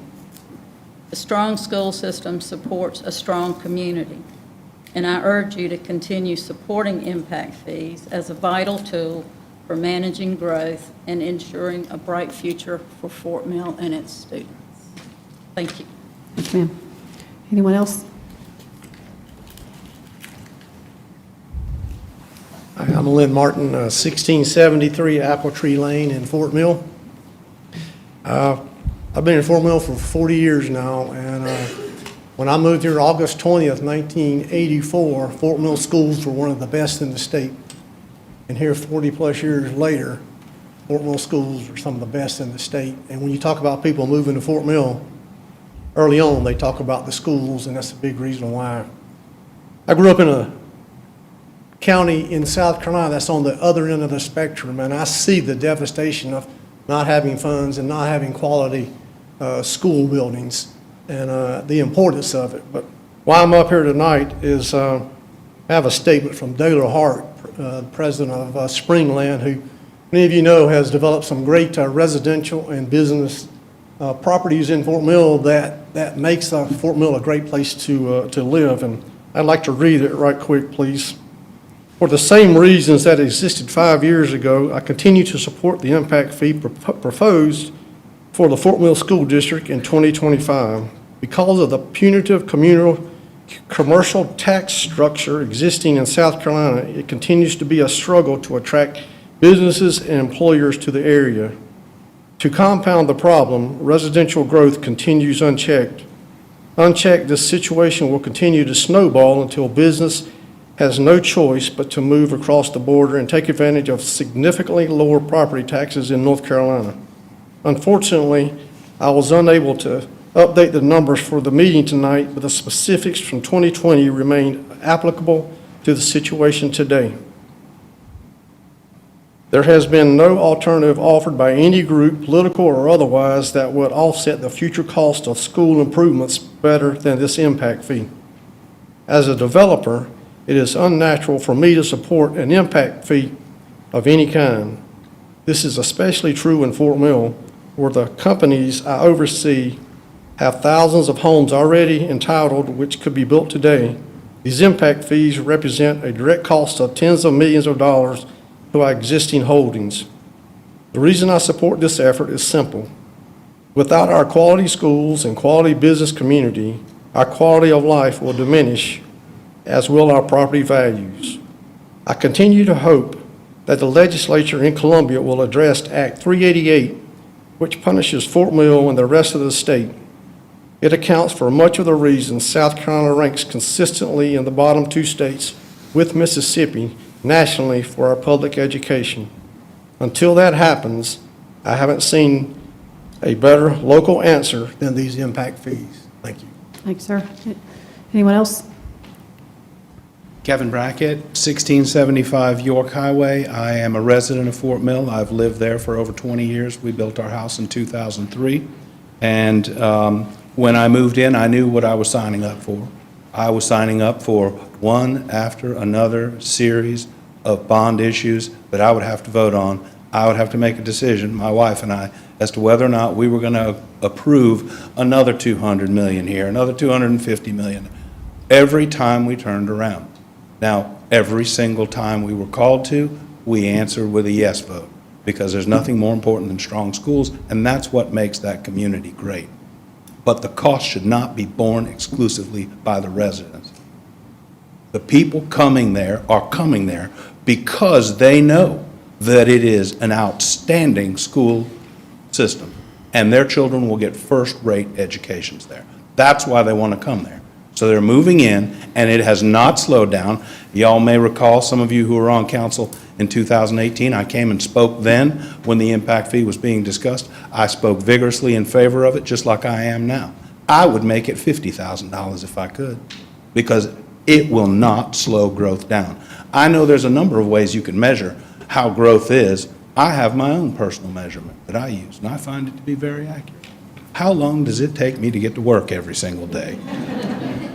And I'll tell you, over the years, it's increased pretty steadily. If it slowed growth down a little bit, I'd be delighted, because maybe the roads would have time to catch up.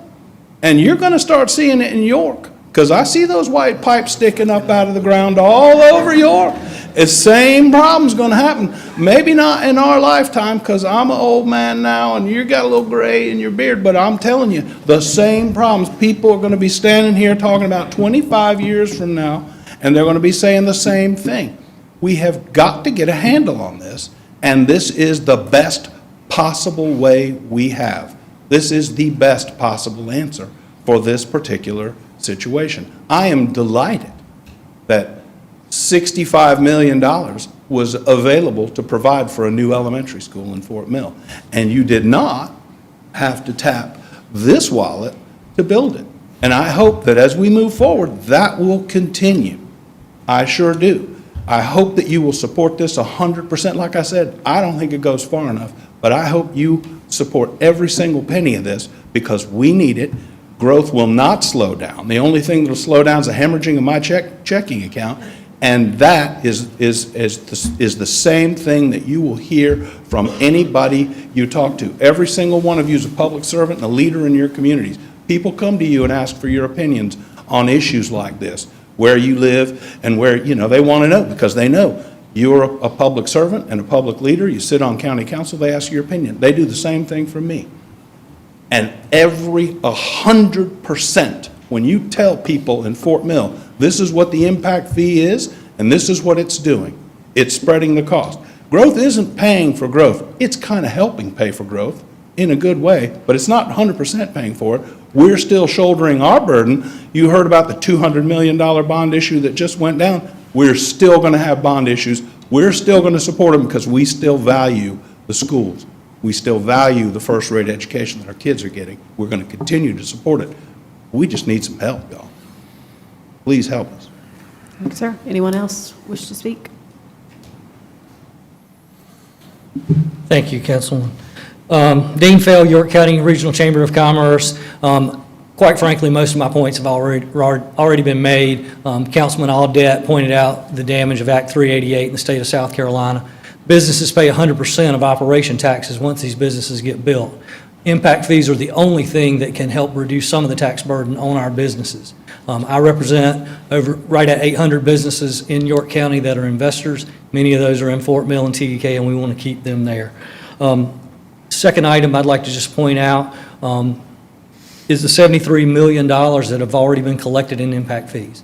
If it wasn't collected that way, businesses would have paid for that.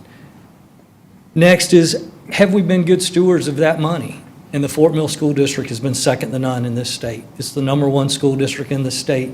It's providing great education for our future workforce, and we want to continue that. The only way we continue that is to make sure those numbers don't hit that 95-100% rate. We need student ratios to teachers at a low, reasonable rate. The last thing I would point out is what's already been said. The chamber was criticized 7 years ago when we supported this, and prior when we supported it, from the developer community saying this was going to end in slow growth. You've heard it over and over. It has not. We've not seen that. The growth is robust in Fort Mill, and we expect it to remain that way. So the York County Regional Chamber wholeheartedly asks you guys to continue to support the impact fees for Fort Mill School District. Thank you.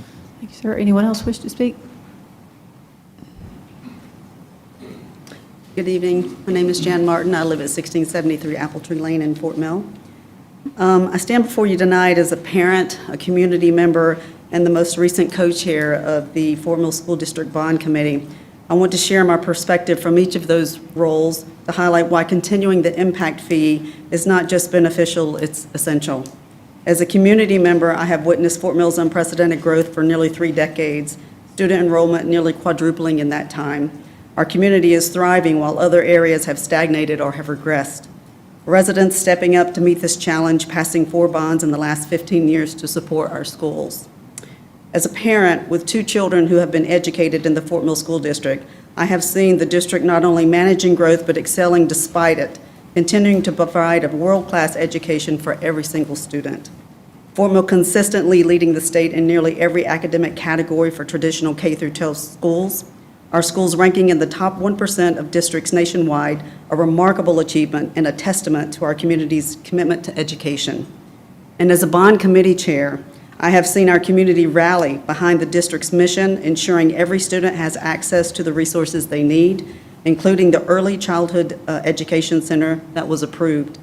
The tangible benefits, financial benefits of the impact fee, $70 million in bond debt avoided because the impact fee fully funded Flint Hill Elementary School. The impact fee offsetting costs for Flint Hill Middle School, reducing the need to fully utilize approved bond funds, real savings for taxpayers. A more stable, lower millage rates, preventing the drastic swings in debt service we might have otherwise faced. It has been 7 years since this impact fee was implemented, and the results speak for themselves. Every predicted downside has failed to materialize while the benefits continue to grow. By renewing this impact fee, we are making a fiscally responsible choice, one that ensures our schools remain strong, our tax burden remains manageable, and our community continues to thrive.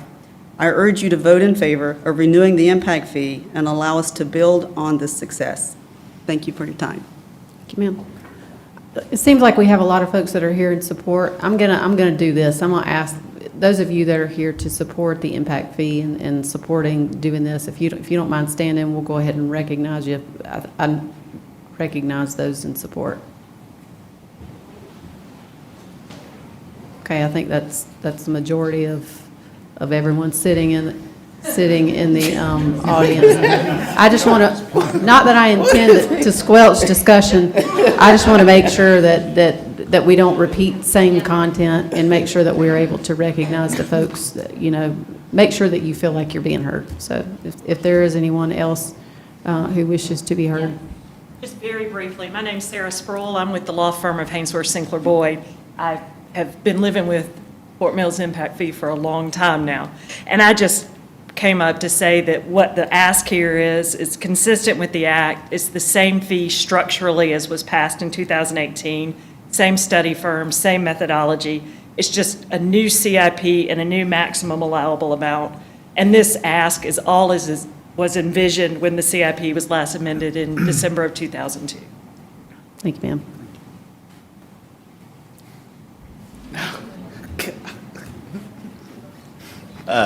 Scott Cochranauer, 122 West Oak Street, the beautiful Whitewood Park neighborhood of Fort Mill. Once again, small business owner, because our small business property taxes are so much, we got CAM charges in Fort Mill right now at $14 a square foot on new properties. So when we go buy a $20 hamburger, a lot of that money goes to pay those CAM charges, go to offset our taxes. So this will help small businesses in our Fort Mill school district. Thank you.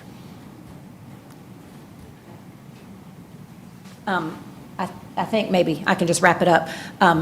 Christy Spears, 7102 Anchorage Lane, TEK 29708. I first of all just want to thank you guys for your support. We are grateful that you supported it in 2018 for those of you who were on the council at the time. And again in 22, we are extremely grateful for Ray Felder for helping this become an option for schools, because it wasn't prior to 2016 when she was able to get this passed in the legislature. I'm thankful for all of our community members that have shown up. We weren't going to parade everybody up here, and we didn't have to have the McKelvey Center this time. I do think, though, it's important, some of the things that we've talked about, we pride ourselves in being able to stay ahead, that we don't want to hit 94%. We really don't. That puts a school at an uncomfortable position to have to move kids around and have art on cart and things like that. That is not the way we like to perform in our schools. So I do think it's important that we stay ahead with the schedule. And if, in fact, our numbers don't grow, we will delay. And in fact, if you looked back at the 2017, 2018 presentation, we thought elementary school 13 was going to be needed in 28. In this presentation, it is now needed in 29. So we continue to review the needs every year and don't build any sooner than the numbers pan out as far as what's projected in the short term. So we will continue to stay ahead of that. And then the last thing I wanted to add is we did have one other thing that I think it's important, just in real numbers. Over the life of this impact fee, we will have avoided about 30 mills in taxes, if you want actual numbers. We were headed towards a position in the 120s for debt service millage. We have stayed in the low 70s, maybe as much as 80. So we have avoided real tax implications for all of our residents. And so I thank you for your support and hope that you will continue to do the same. Thank you, ma'am. Motion to close public hearing? Second. Motion and a second. Any discussion? All in favor say aye. Aye. Any opposed? Hearing none, public hearing is closed. Do we have a new motion? Motion to approve. Second. We have a motion and a second to approve the item. Any discussion? Short comment. I'm like the children you all take care of. I like to understand the reason why. And tonight, you have shared enough, and the citizens that have spoken have shared enough for me to understand why I should support this. So thank you. Go ahead. No, you go. Well, just a quick comment. I want to thank everybody coming here tonight. It makes a world of a difference to hear from the public and hear from everybody across the board. So I thank you all. Thank you for what you said tonight and what you're doing for the kids of York County and Fort Mill. Thank you. Appreciate y'all. Excellent. All right, Kevin, now it's my turn to talk. Because I'm gonna put a fence up and I'm gonna put bulls in it, because most people that come from your direction are scared of cows now. But I would like to ask this question. I ain't trying to be smart or nothing. But out of all y'all that are in this room, how many of y'all are original from Fort Mill? I remember years ago when Fort Mill was no bigger than York. And it ain't really been that long ago. Sure hasn't. And Kevin made some statements, and one reason why I run is because I don't want to see what happened to Fort Mill happen to my side of the county. And we're fighting it every day. And I'm fighting it against the city of York. But impact fees, to me, would be fine if they went to the ones causing the impact. And I don't mean this in a derogatory way or anything, but there's way more to a county than just the schools. We struggle to fix the roads. I personally, just like the gentleman said, I have youngins that are involved, and you know it, Kevin, in law enforcement, that are firemen. And I've always been amazed how there's such big salaries out there, but most teacher, firemen, and police all average around a salary of $43,000 to $53,000. Now, us that are in farming and heavy equipment repair, I ain't even gonna go there on our struggles, but you've got to understand that everybody is not blessed at making the same incomes and whatnot. And you got to also be really concerned when you put these impact fees, especially for what y'all are asking. And I'm going to pass it tonight, but you got to understand and also look and be real careful to think, and I don't want to use the wrong term, are you building a certain status of salary of neighborhood where only certain people can afford to live in a certain area? And I don't mean that in a bad way or a negative way. And Kevin's also absolutely right. They are coming. And Chrissy's lower district, in my district over here, we're going to have to be concerned with that. My goodness, the whole state is.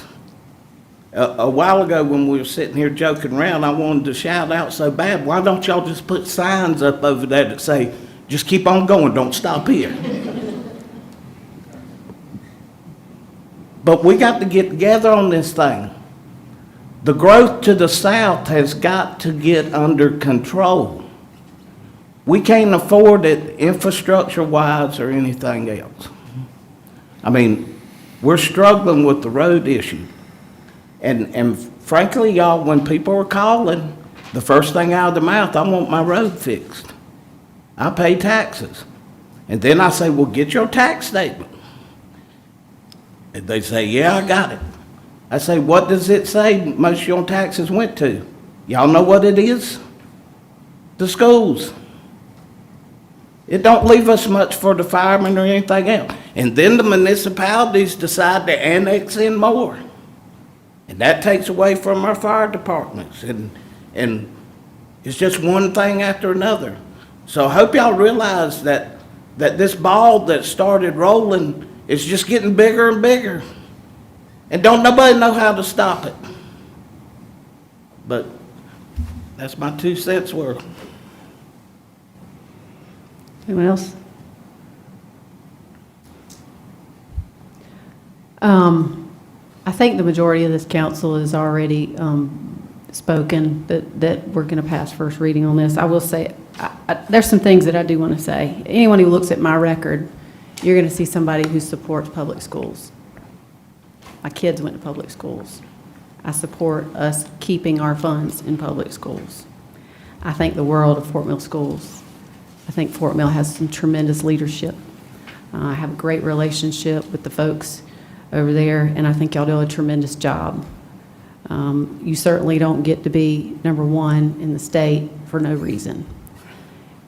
But I do think a large part of that has to do with socioeconomics. And I live in a district where folks don't make this kind of money. And when I look at a number like $30,000 to go into a house that has no value in the house, it's simply a number to say, hey, we're holding a placeholder for you to build a school. And you add on, you know what rates are right now? I do, because my daughter's a teacher, 7% to purchase a new house. By the time you finance that, you're talking over $70,000 for a price tag on a house that does nothing but increase the cost of that house without adding any value to the house. It is simply to go towards the schools. This number tonight to me, and this, there's a lot of information that's been presented. I supported the impact fee for Fort Mill when it first came through, but I'm struggling with this number, and I'm letting you know that as I'm talking here. And it has nothing to do with me struggling with supporting our schools. It has to do with the overall picture. If anything, what this presents tonight is the problem with Act 388 and how it's impacting our schools. I don't think that's enough to justify some of these numbers, and I do have concerns where if we want to have an area that, how are we going to allow our first responders, our fire, our teachers, how are they going to afford to live there? The community wants to have restaurants. How are you going to afford for these folks to live there who do that job? Does that just mean we push them somewhere else? I think this is a bigger conversation. This is a concerning conversation for me. I'm speaking from the heart here. This does not make any sense. It does not make sense.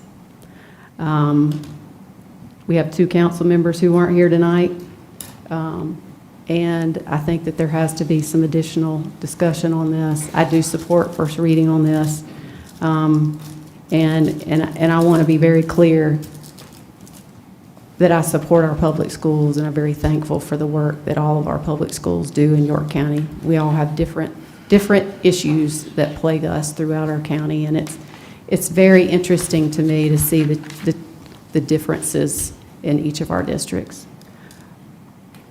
My understanding is nobody else has any other comments, so all those in favor of the motion say aye. Aye. Any opposed? Hearing none, first reading passes. Move now to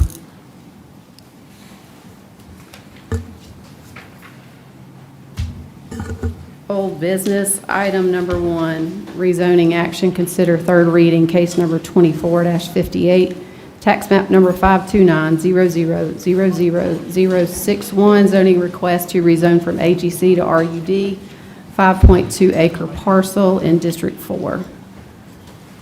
We have a motion to approve with the deed restrictions. Yep, motion approved with the deed restrictions. Second. Motion and a second. Are those deed restrictions in place and everything? The question for legal? I do not know if they've been filed, but they are in place before council. It's all been approved by all parties. Yes. All in favor say aye. Aye. Any opposed? Hearing none, motion carries. Move now to item number 2, council to consider amending and second reading of an ordinance to amend Chapter 155 zoning code, subchapter E, procedures, to add an administrative adjustments procedure to allow minor deviations to quantitative development standards in order to avoid unnecessary hardships that could result from strict application of the zoning code, to provide for public hearing and to provide for other matters relating thereto. Do you have a motion? Motion to approve. Second. We have a motion and a second. There was some feedback that was provided to council in response to the questions that were submitted by several of the folks. One of those questions was, is this the question that applies to the lot size configuration? Yes, it is. The minimum lot sizes are specifically exempted from that ordinance. So there's no way to amend the ordinance? That's only for minimum lot size. So I guess it would not be going the legal smaller. question was, can it be amended to include a lot size configuration? If council does that? There's no maximum limit. It would be an administrative adjustment to make it smaller, which I think at 10%, it could be, don't know that the recommendation is that that would be a prudent amendment to perform.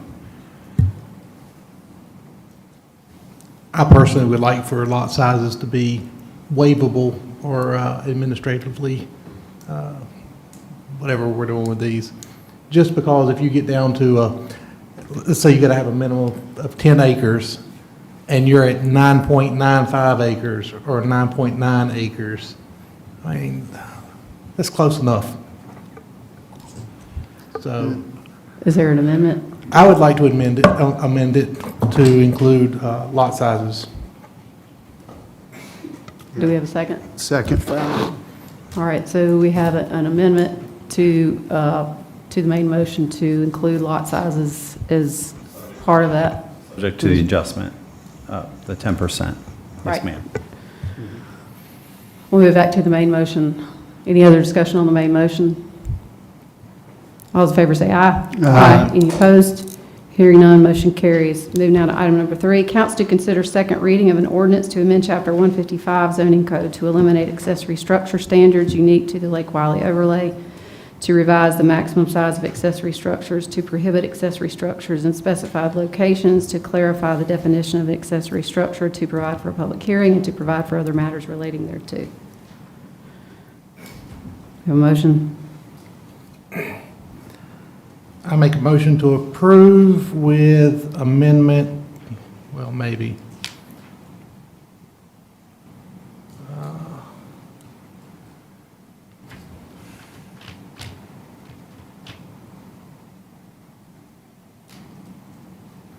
I don't know what my motion will be.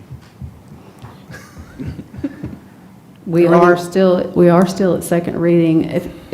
Can I ask, from the last council meeting, we did have some questions from council, and I know that there was a memo that was produced.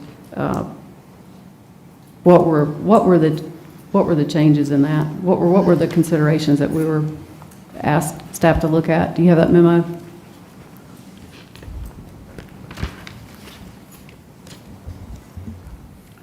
I'll let our planning director share. Yeah, one of the questions that we had was, why was the approach in the current draft to go by a proportionate percentage of the principal structure is the maximum amount of accessory structure? The short answer there is that was how the county already does that measurement. And the amendment makes it a little bit looser, a little bit easier to do that. And there are a list of, just from our comparison jurisdictions, which we have 16 of, 8 are large counties, 8 are local jurisdictions. There are 9 different ways to do this across the 16. Jonathan, I remember the feedback that we have from staff. Can you refresh my memory and council's memory as to what the questions that council had, the specific questions that council had about this? Yep, that was the question was, can you explain what the other ways of doing this are, and why did the proposal that's before you all include the current version? And that was Jonathan, that was a ratio of the principal to. That's right. Or accessory to principal structure, which I think you all recommended 65%. Yes, sir. And if I recall, Councilor Litton, am I correct that you had an inquiry about increasing that ratio or maybe even going all the way up to 100%? I did. The question was, why was the method that we have chosen as better than the other methods? Though he did answer in a correct answer, which is that that's because that's what we've been doing. So here's where I got hung up on my amendment was I would like to have it controlled by the impervious area of the lot, which is a part of the zoning code already. So I don't know if that would be doubling up on the zoning code. I think for purposes of where we are tonight, and considering this is still second reading, I think lacking a specific amendment to the request, if we move forward with the amendment, I think what it does is eliminate the distinction in the area. It makes it countywide, and that was one of the main considerations. I do think that having some additional feedback prior to third reading, and amendments can be made then, that we might ought to consider taking a look at. I think the points are valid. If someone wants to build a bigger garage and they don't live in an HOA, who are we to tell them that their garage can't be bigger than their house? I just, if they want, especially if they want to park an RV and they're allowed to do that, I mean, I'm willing to consider an amendment. At this point in time, we've had a long night and we don't have an amendment to consider, so I would request that council, in order to move this along, that we just have the motion to approve as is. Motion to approve. Second. Motion and a second. Any other discussion? All in favor say aye. Aye. Any opposed? Hearing none, motion carries. We do have item number 15 that has been brought out from consent that will be new business.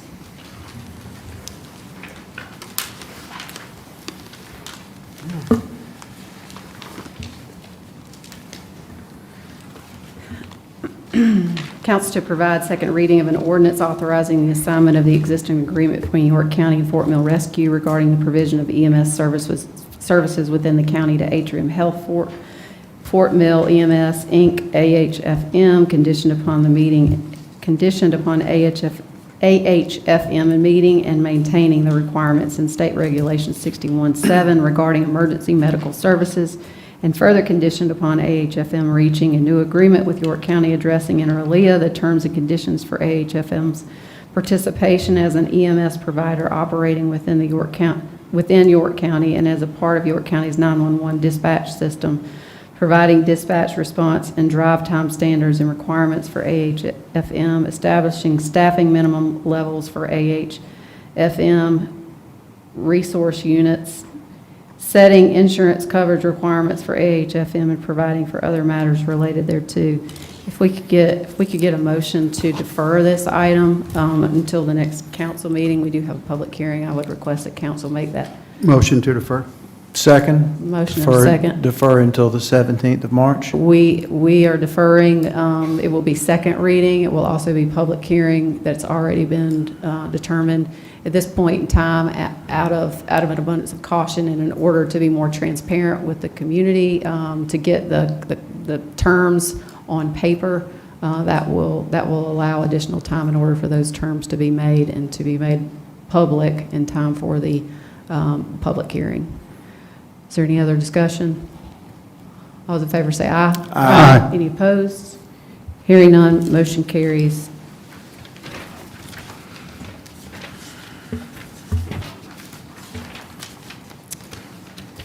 Committee and other reports. We do have a report from Justice of Public Safety, Chairman Tommy Atkins. All right, let's see. The Justice of Public Safety Committee met on February 19, 2025. Present was myself, Tom Audette, and Watt Suckaby. The committee received a report from management, Mr. David Gardner, for the proposed 5 to 10-year plan for the fire and the EMS.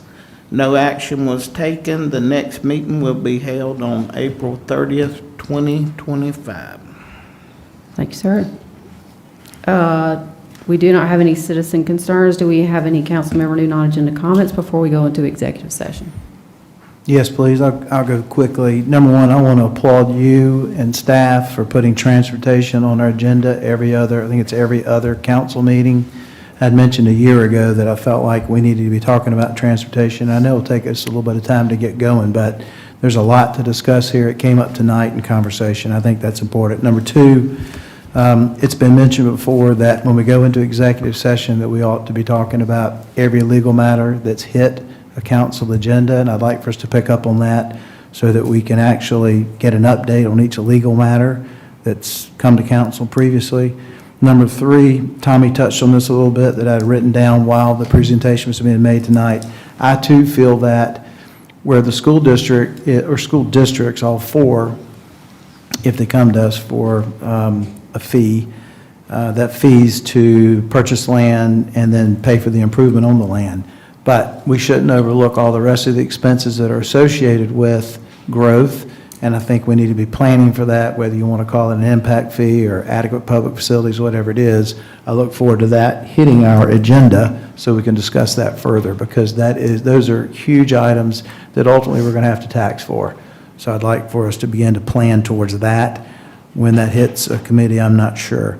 Last thing I was just going to mention is I'm excited about our ED meeting this coming Thursday, where we're going to be talking about what we should do with the ED fund, what we should invest in with the ED fund, and then what does an ED board look like in the future. Thank you. Any other comments?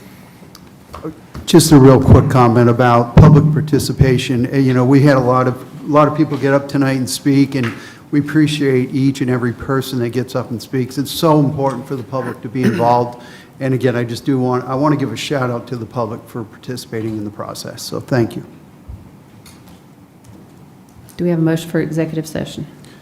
Yes, personal matter, county attorney and clerk to council annual review. We also have one other item in the litigation update. We only took one portion of that earlier tonight, sir. All right, and then receipt of legal advice litigation update. Do we have a second? Second. Motion and a second. Any discussion? All those in favor say aye. Aye. Any opposed? Hearing none, we will move straight into executive session.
We are out of executive session. No action was taken. Do we have a motion?